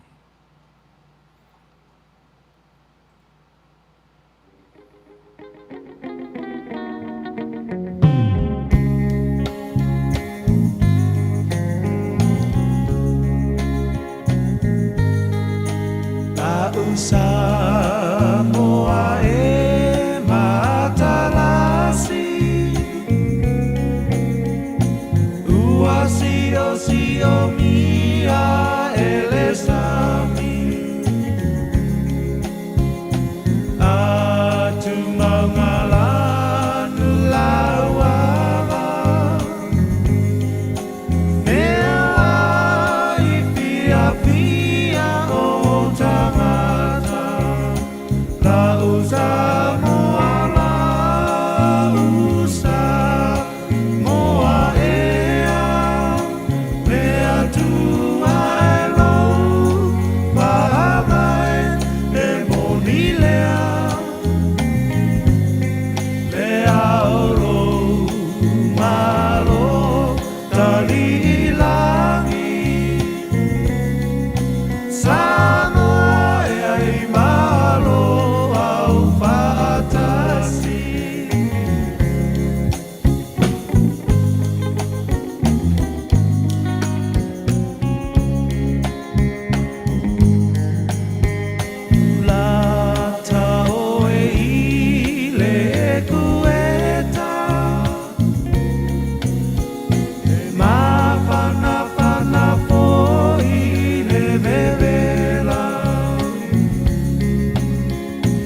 whaiwhato aki mai lau la au o le tātou proklama nei ua te ore o tō Manuia o lo o whai atu le whaapoponga i le nei vai aso.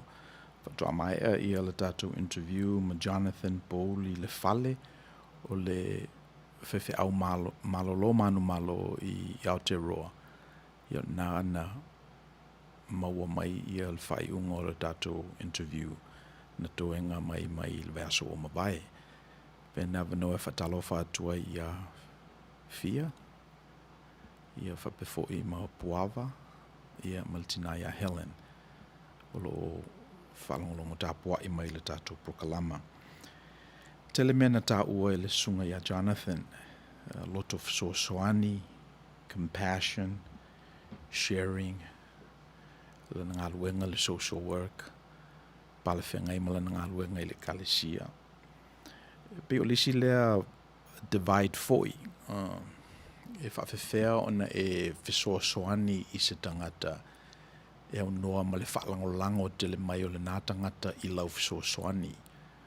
O le whesilina leo lo whesilingia i bea tangata o lo i le tolotolo lea. E iei se teimi e mawhai ei ona matua le tamititi ona le whiamana umia lola i o training wheels, te tama. Ia maisi mea nae e whesoasoani ina ia sapa ia le malosi o le tamititi au tupuae. E tala noa fwoi l'apostolo Paulo e eile te me umai ona inu e oe le susu o le tala lei. Ia watu me malo, ta i alo whatu atua. Te manatu le sina thimi i ngā luenga i e pe on tatu ta ua fwoi. Mo mua a whapea lava o lo lelei, so solo lelei ma lelei lo soifua lo Manuia o me uma. Ia le mana mea o ese prokalama e beli o to Manuia. A whapea lava e te ite, and you should. You could be so much better. E tauna iese whasilinga. A whapea lava e te masalo salo lei, I'm not everything I ought to be. I'm not everything that God designed me to be. Then I think e tawana utu vaipe I vai eli ia.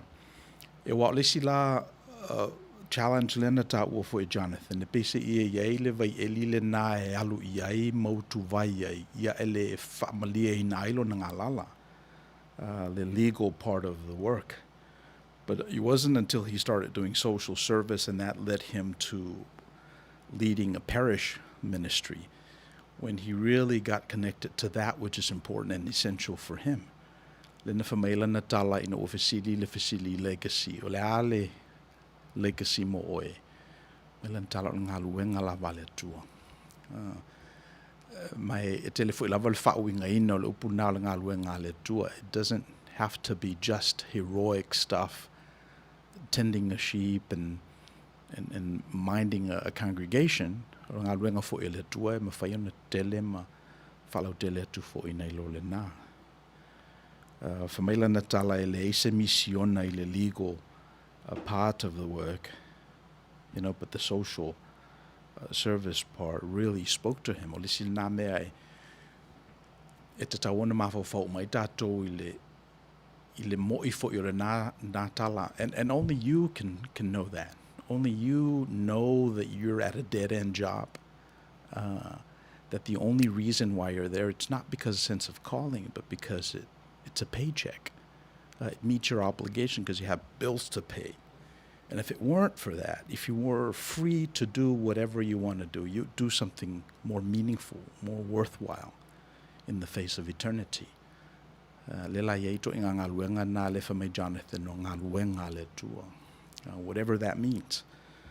But it shouldn't be a place where it's struggle like oe and you're not free to do what you love and enjoy doing.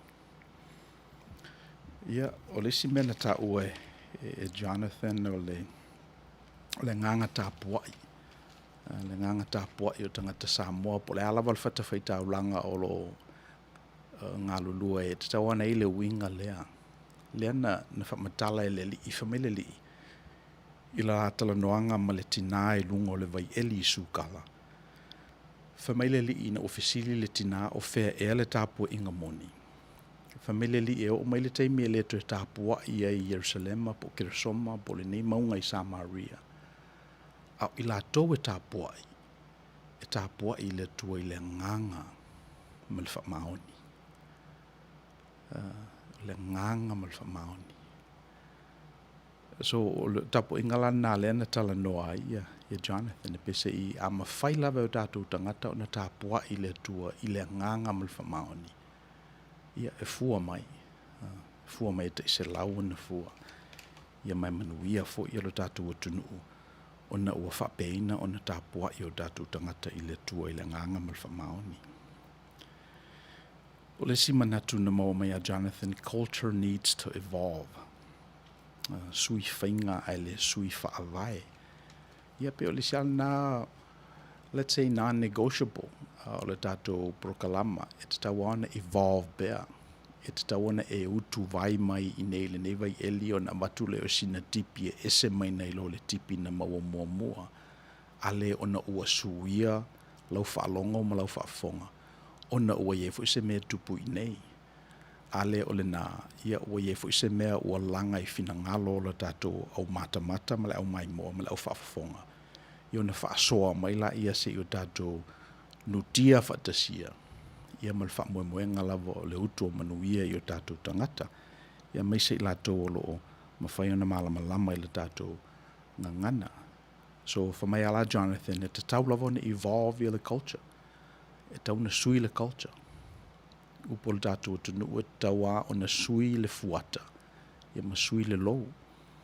Ia eleni lou te tele la heroic se ma whai ona na toli e ni fuata te tele. Ia o lou ala I te ma whai ana whai lou si o manga al pumo mo o man meo lo e iai.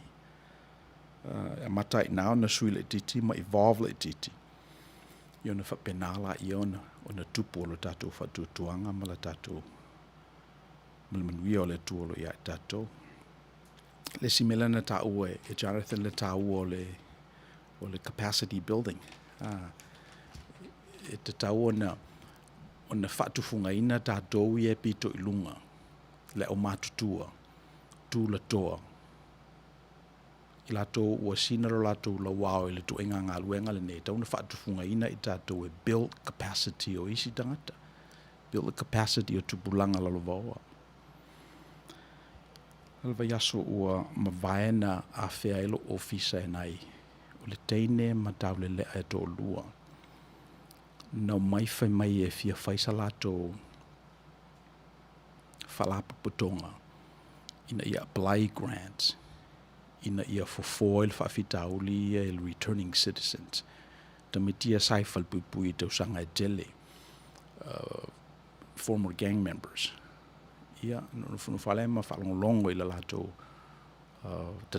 ia lātou tatalo, ma lātou tala, ia mal whaasoi na mai fo I o lātou maoli. Ono whapela I o mele tau na whai. Ia no I oela ia iai. Ia tala vō wā ia e si vaenga. Na whaile o le mātou Zoom meeting I la amatanga o le vai aso nei. Ia le lawa amata ona tau tapena I la se whaatufunganga lea. O le a. O le whaatufunga ina o lupe o le foanga. Tupulanga fōwia, they're in their mid-30s, early 40s. Ia, tos futasi mātou na I le fono. Mai o lo whaamoemoe ia build fo I le nei vaenga. O tupulanga talavō o Samoa na ola mwhana nau I nei. Na whaale tonu la lātou mata ina during their teens and their 20s. Ia le ua fo'i mai ina ua umona tautua la lātou service I le malo I whalpuipui. Ia le la wei se manatu they want to give back to the community. So they're in the process of raising money, finding a fiscal sponsor. Ia mawhailola I o la lātou Margie Long Beach I le masino me. So whamtalaina mela nā o ne e ia me whapena lo tutupu fo I le mea lo nopia iai Outou. E mwhai ona whaongai Outou le manatu lea, ma le manulauti lea o le build of the capacity. Build the capacity. A whape na o ea me siau whanau I Iowa po whea Outou no nofo ai. I o le awe o tameti I le aonga.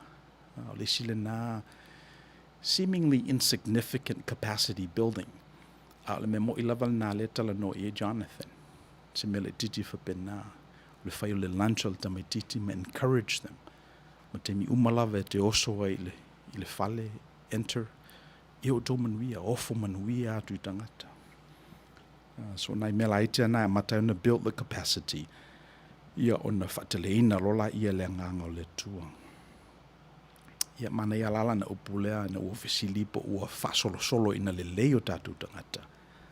Ia o le talia Jonathan, ioe. Ia o le whanau naunga le na, you don't want to stay stagnant, you don't want to be, ia o le tala whai ale na whai mai le lawa yaso le whautu e whai neva yaso. It's tawa ona tupu pea, you have to get better. You have to recalibrate yourself. Wa ele manatu ele whapenao na ngao o whamanuianga le tua mo le tatu tunu. E fau mai pea pe ona fau le ea. Ma le o ke sene o lo tatou mana vaina I le ola. Ia ele manatu e whapenao na fau mai lana whaali ia I tatou. Man me whanai tau ona fau le tatou tali whaitau. I le lofa malanga leo le tua. Ia. O le tatou talanoanga nā ma le sunga le whawhenga ia Jonathan. Po uli le whale. Ia o le mta upu murmuri la o tatou whaopoponga le vaiaso nei. Pe o le image na usau maa o e whaopopo I le tatou prokalama le neva iaso le image leo leo mamoe. O le leo mamoe. Ia ele tau whamatalaina.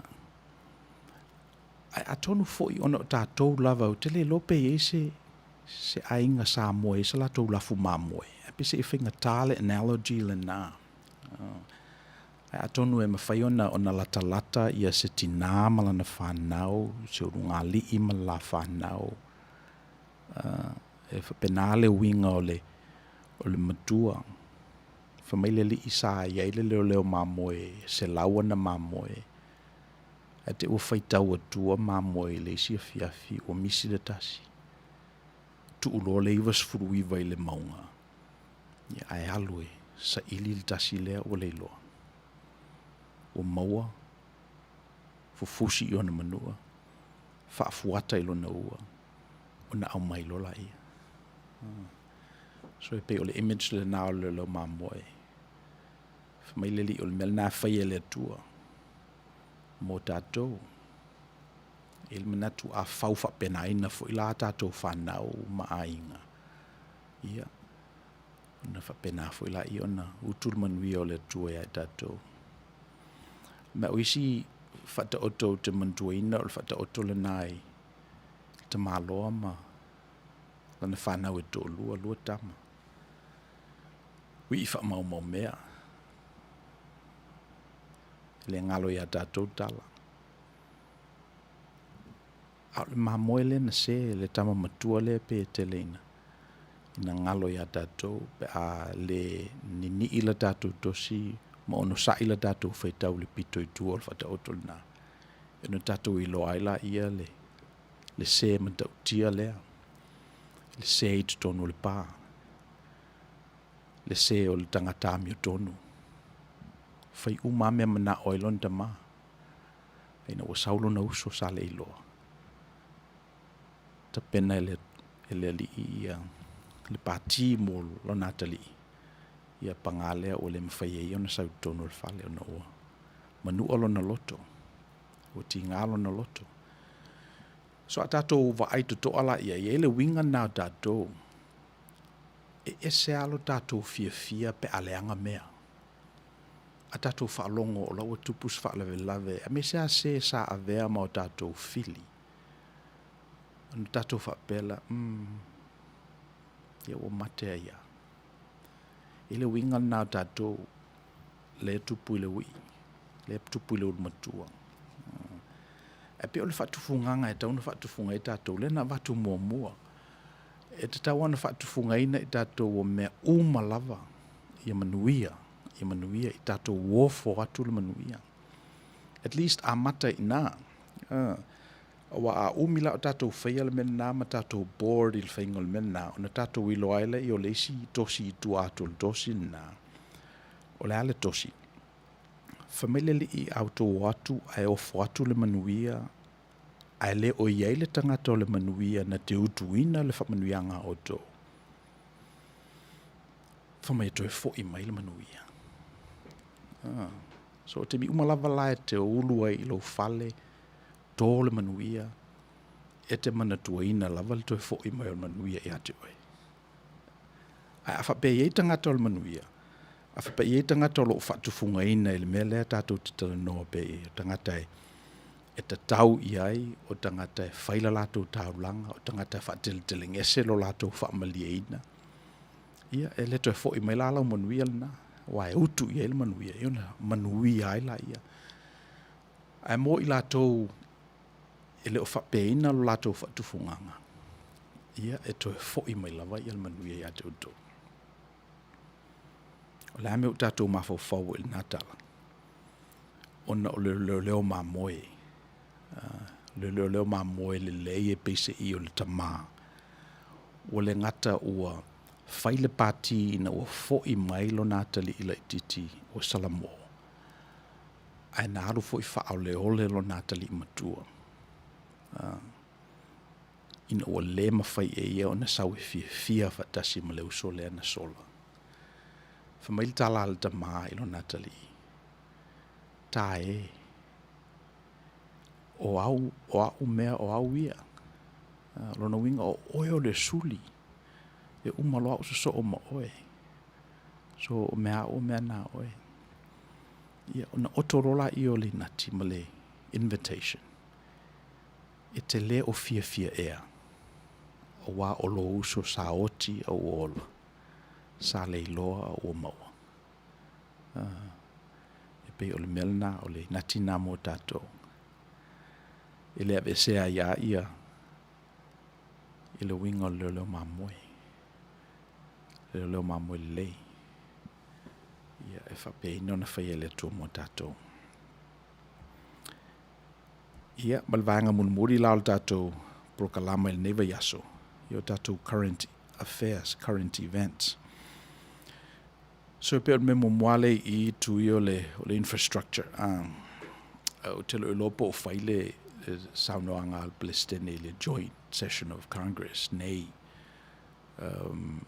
O lana session mo moale le wa lata I le sela wa so taluona ia Biden I le nofolea.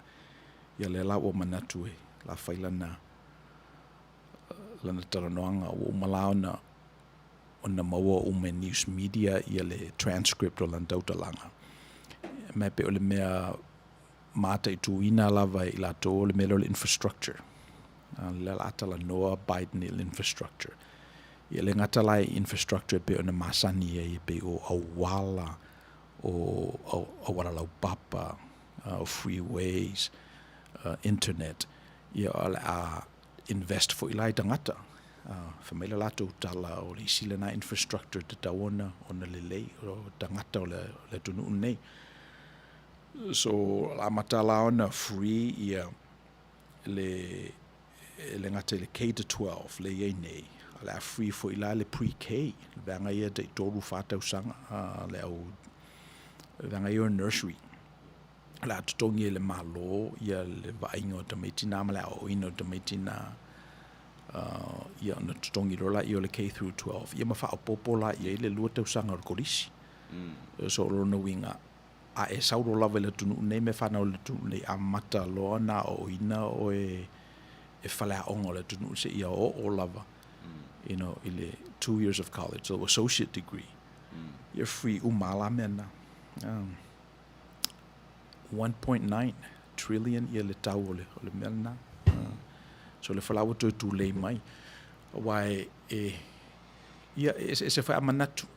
Se wha amanatu. E pei o le tātou tu lei le I Outou manuia. Se au te wha whaingofie ina mea moau. Ina ia o le mawhai o na au.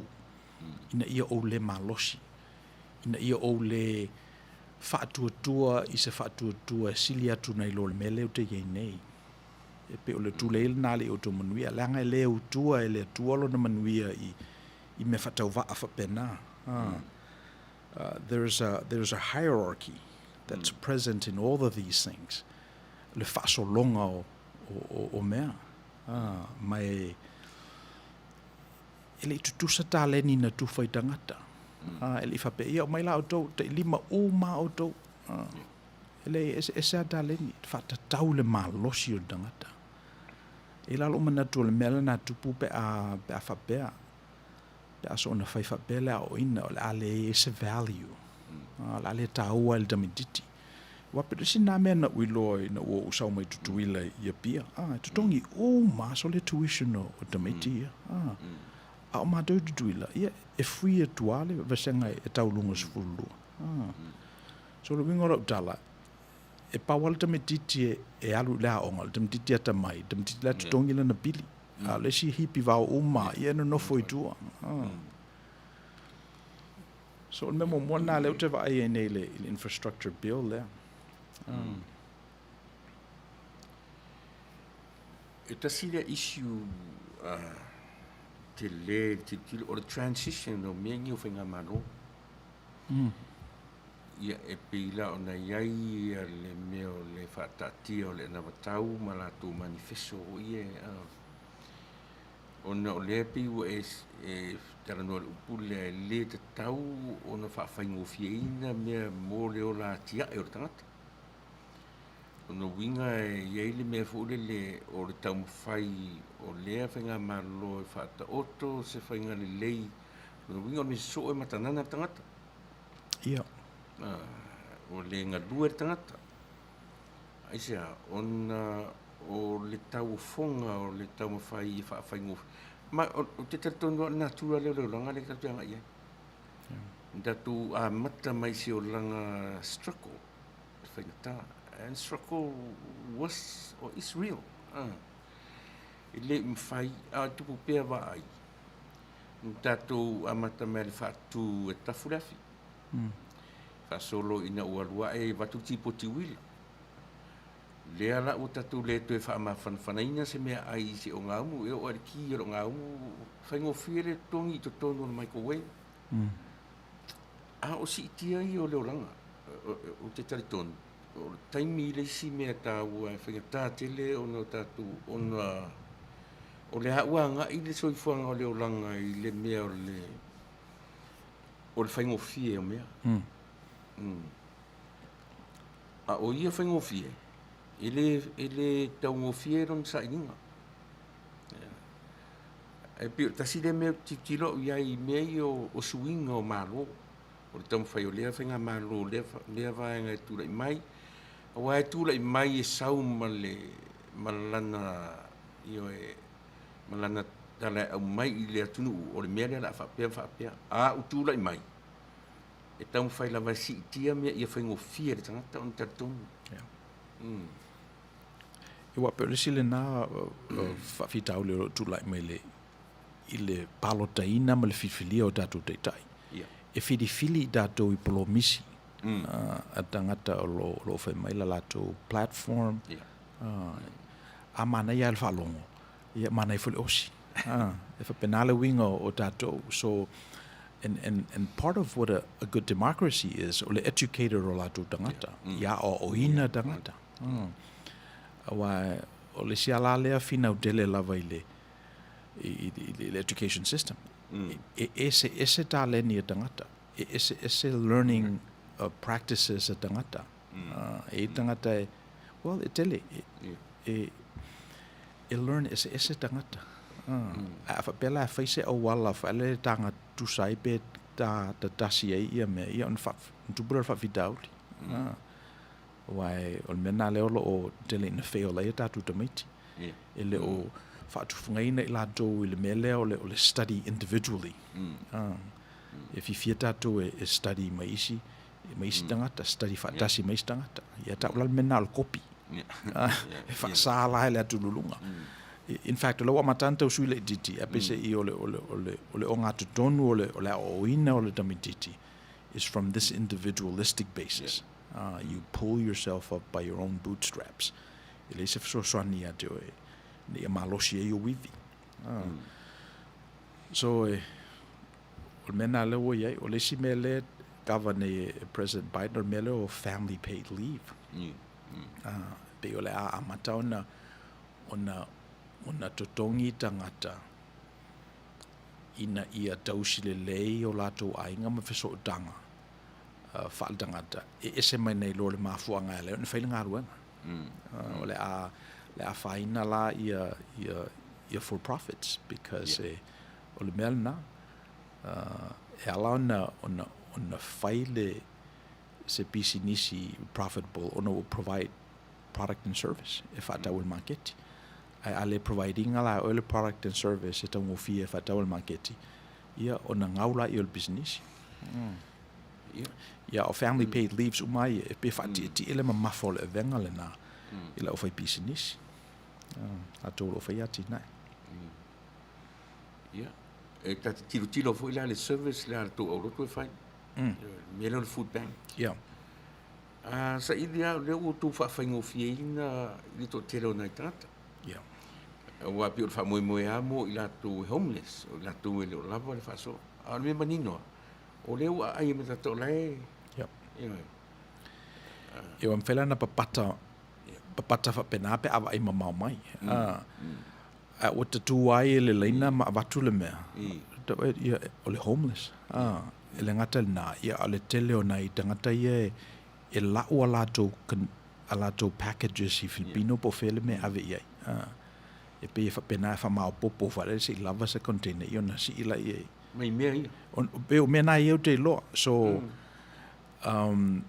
e le o toʻatele tagata faale le let's say abusing the system pe o lau finauga lea mo I can understand le mea lenā pe afa pe papata le tosi pe sole e leaga le mea kama le fai le faafaigofie ae atalatu nea ia leai talanoa i tagata se leai e se ale fesoasoani o mea ia i la latou budget ona ua taugatā ia le tauanofaga ua e ia la le landlord lenā e lana apartment building e le mamao a matou tagata Jew foʻi e fifia siʻisiʻi renta tagata te lope e sea ana lua putumoe lena ma talanoa e faatoefia lau lua putumoe e lua afe tolu selau le lua putumoe ia no faatoe loa ali la totogi atu le rent ale ale alatu i o le falasae ai ua o fea le a maua mai ai le tupe fai umai me lua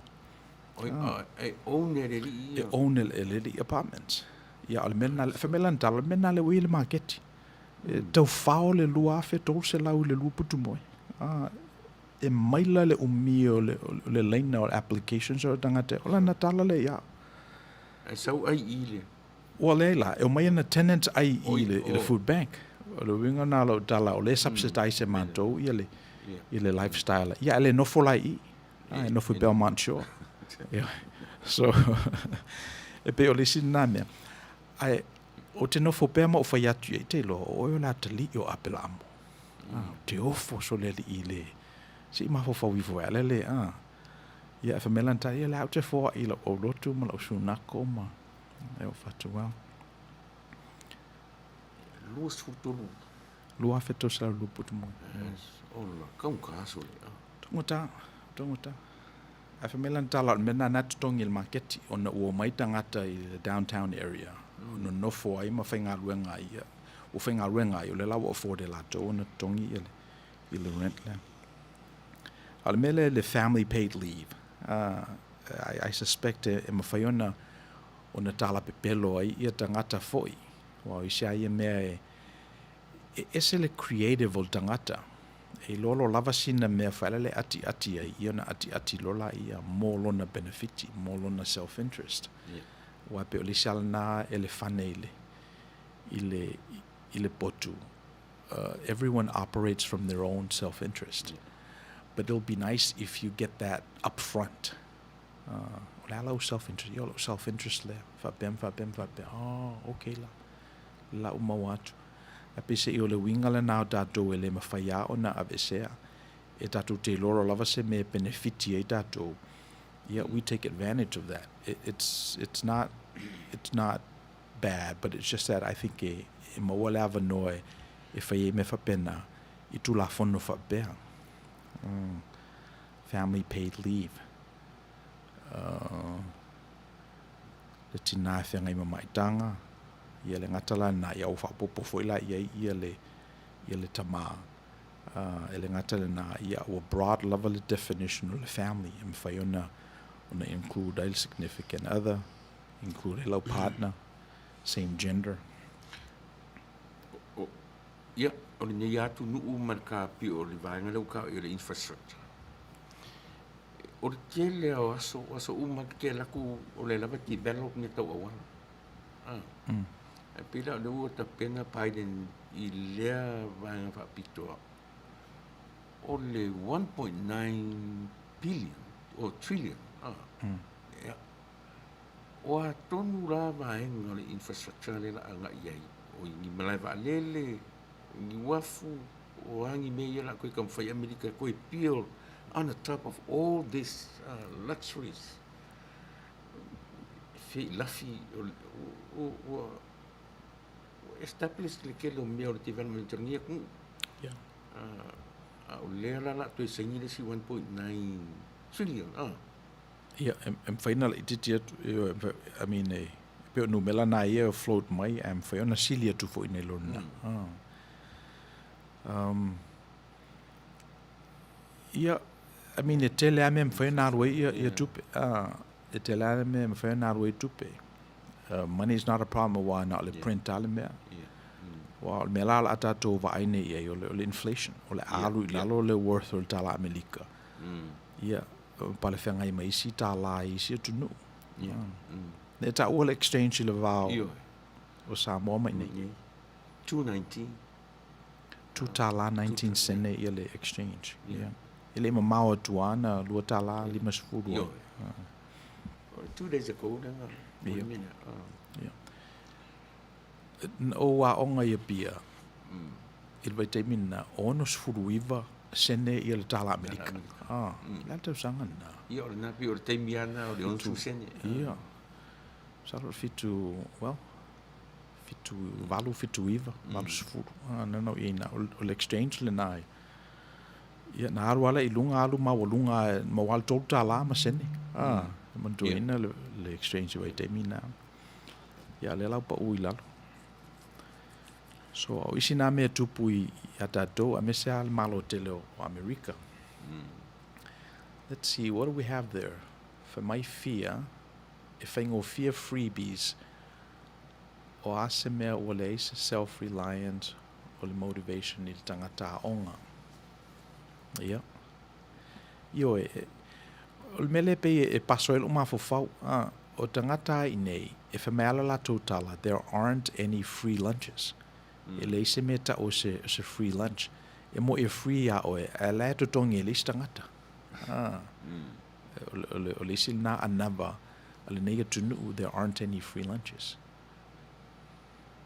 Even taxes, Washington already hiked taxes. Yeah, Walua lunga taxes.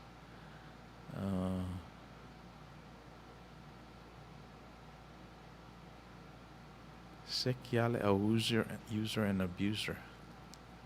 Yeah. Pela filter noanga vanga yo Helen. Yeah, male mata murmuri la le meale le immigration. Melo immigration ni le border.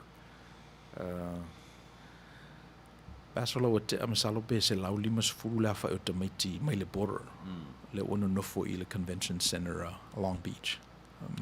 We can go up to 1,000 people. Tamaiti. So e pe o tamaiti o le lo la to matua po o mai fo ya matua matia I mai nei. So le lai faru fesasi le mafo fa o Amerika po le ale me fa ai. O ne pese o lisi le na promise the Biden administration. O mai umata mai tina si tausi I nei ma. Ia wa me lala o fai nei Long Beach o te tala lato convention center wa o le to in conventions. Fai la lato whengainga ma le federal government. Ia o na avero le pili lungai e tutongi mai, mai DC. I guess it's a interesting program for more dato city nei. Ia ele ave sea ia winga na o lo maua dato tupe batu o nai tamiti. Ia e pule al tangata pule alo no na manatu fo e whaiei, but at some point e ni le whai o se fasili. What are our obligations? Why are these people coming over? Pe e fo se me tauna whai e tātou tangata Samoa, tangata Kirisiano. Nei whanofo file mua ile, whalawelawe lo tūlai mai.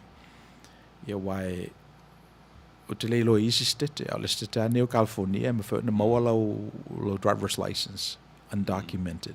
Ia mai whai la to emergency medical e kawai o ele i medical services. Ele whisiringia pe i social security po e na whanau i nei. Ele stete na to California. O mafo ana ala ina alua i lunga pili fo i ole medical system i nei. O nei to tele tangata o lo tauta wai. Ma o le whamoe mawalunga, I think long term. O le iei se awa noe to e fua mai e me ia. Ele te me alu o rua le tangata ma whamai so le. O malo le Amerika na fisoswani o matua. Le na mai la matua fase furu eka. Le na mawai le awa noe a o ngai se u whanau. Pele o te tau e lao na tongi se maa. Fisoswani i le tunu. So e pe o le whamoe ngale na. Ina e tupu le lofa. Ina uanga le mai isi a te oi. Ia le iale tunu. Langa system. E mo ia poto langa system. Foli e mai koe ingi a kuare kupe ama ia ke oe. Ioe. A wawo uwa aila i a inga. Pole alawa le a te ua maua muli ia ni a lato tupe, either inheritance mai le uncle or distant relatives. A maua mai le tupe le na. A ua lewa nei le medical, ma le general relief, ia tangata ia. E mua apa le state, a vela lato pili. There aren't any free lunches. Ia ona whai lola i o le whinaunga. Whinau lola i o tangata ma. I whameste te ia lea na mātou tausia oe. Well documented, yeah. Oh, yeah. Oh, yeah. Well documented. Lava mea le tunu nei. Yeah, so there aren't any free lunches. E o fwoi lai. Wa pesi o le mena ling na whingatana o ese isi. Yeah. Whingatana ona take risk e whaisa company ona o le mea lana. Na whamai maam a le ustai tātou tu la fono. Ia e toe fwoi malisi usi o le mea le ta ia tātou. Well, which is fair. Fair. Yeah. Fair langa le system. O levanga oro lai le atu. Ioe. A maua la whamarianga whapea. E ka kauanga. Ia. Ia le, so lai fair le mea. E te tauna toe whaafoi ia mena mai e. E se tatu system equivalent i le whaasamo whapena. Ia. Le tau mafofau. O Whainga nuu, whaimontanga.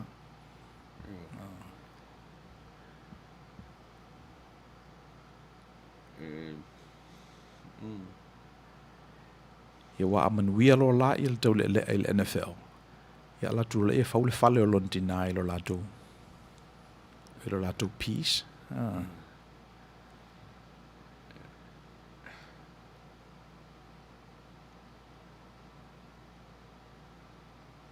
e paula sistema sa moa kau equivalent i le mele ai le o le Manuia la. E iei ainga o Manuia. Ai a fia lai tu la fono nu. O Manuia e vai le nu ua pe ua tuna SA le telo mea le ainga. Ia e mwhaifu ina wa ai ele nu ua le usita ia tu la fono. Ia o nga nga ilola e le nga itam whai e totongi mai ni mea o. Ai sa ili lan au ala funi le imo whaasalanga e a fuai la mo meo whaasalanga o i e ta ule ati ma le lau. Sa ili ia o nga whaasalanga. So tere lope pe ni whaasalanga ke usiano no Ile Ia. o susunu o mea ati lunga mea toto o mea ola fafanga e matua wharenga i uma. Ia, o pe foi le equivalent on mea nai nei, o ne pese ia subtle, ai o mea i o code enforcement. O le wala le nai e apa mai ai ia le city. I matau mai ia o ele mea te tauna whai ma le whai ia. I le mea nata o le zoning. O le zona o wharesā o ima i, ele so o na whaaturo wharesā i se mea le o zoning. Pero nai mea nai e pe tu le mai e lo lato pule i individual properties. Ava pe foi la e whaatau sau whale tu tonu o mea nai e iei ia le Homeowners Association. Ia CCNRs, Covenant Codes and Restrictions. E tau mai e ia te o le lanu e lo whale. E te le so ona valia whaele le tau tau ngofi. Te la tuar home tipo la tau ngofi e la pa vali o lanu rale o whale o tato. Le ai. Io e ale lanu. Io o fu le landscaping. O fu le landscaping e whatu la whono mea uma. So le winga lo tala pe e ale winga le na le ua abstract nei ma ua subtle I nei Amerika. Ia ai le avesea ia mea nai nei. Ono Samoa pese I le titi le motu. Ia se me tupu whapena ia ele hotele lava wai le hotele tato. Ia. Ape o le winga nā lau tala, there aren't any free lunches. O le mea e lulue oi. Ia mea nā sele oi. So if whapena fo ila, a whapena e tau le system. Ia e te tau ona tutongi ia sau sala. E wā pese ia la o le hopala na, pawal na o le wha moe mo I tātou. O le wha tufunga ina o I tātou ina ia tau whetuli wha tasi matangata I nei. O le wha tufunga ina o tātou ina ia le leila tātou malamalama I le system. Ina ia tātou wā onga le lei. And we dabbled in the truth. Wai o lesi mea leo te vai I ainga e o mai isi atunu. O lo iei le vale na o mātua. Ia matamaiti fo ina olam whana nau I nei. E matua le malamalama lava I le mātua I le manatu o le tamititi. Le whai pale whengai ma le system. Ona mauro lava no e pelo I e tamaiti. Wai le leo pelo. Alo winga lo tala. Take advantage. Ia, nā foi. Alo winga lo tala. E leo malamalama tele lātou I le system. Yeah. O le whate te inga lao le se whawhine Mexico. A la whatauro na whale. Ia saurola I whamaile agent. Ia, e a mā. A le whai anga I le tamititi le I loa nanu. Ina translate ila ia. E memo muri, ia, o whaise mo kesi sili atuna I loa lato malosi, o pe pelo le whaingal documentation, ia pe o refinance fo ia le teaser rate na le lupe tol tausanga. Ia osoro I lunga le tausanga lo na wha. Ia lusi e lola I o le equity o le whale. O lo wingalo tala, o lo le malamalama te le fo I tamaiti nei because she only has a high school diploma. Ia le malamalama lato I le loto o le system. Ia mai pawale me le tuli e le real estate agent, le commission. Yeah. Por me taulia le whale. Por me taulia le whale. Elo I so na manatu whaele le. Help out. Help out ma. Isi tupulanga I e whai mai. So nai me whapena o te manatu a whatufunga ina I le tātou atunu. Ia ole a lave ina mai tātou mai le il fili. Walo ta ale fili e whatama ia I tātou. Ia ma tosol manuia o le tua o kopano mo I tātou. Ia o te manatu o le awha maua I le tātou la langa I le nei aso. Ai awhai fo I o ese upo ua sala po o se pati ua pa o vale. Ia po o se manatu fo I ua lafo vale. Ia wha mangalo mai le o ona. Ia o le teimi le nei, ia manuia tele, ia le wha sausaunga le tātou tunu iso se mea o lo no pia I ai.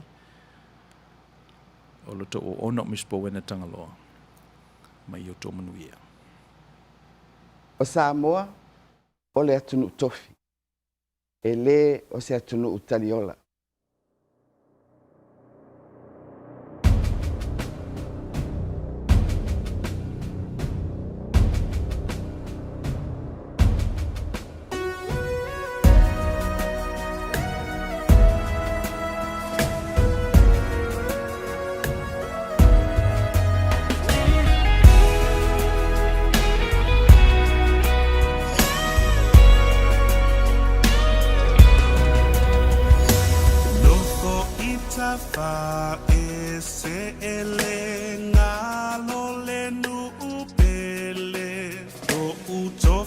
mai lea tua sili sili ese Samoa leto ala lo ufa sino manga Totongo tatupu maso solo haya a olenga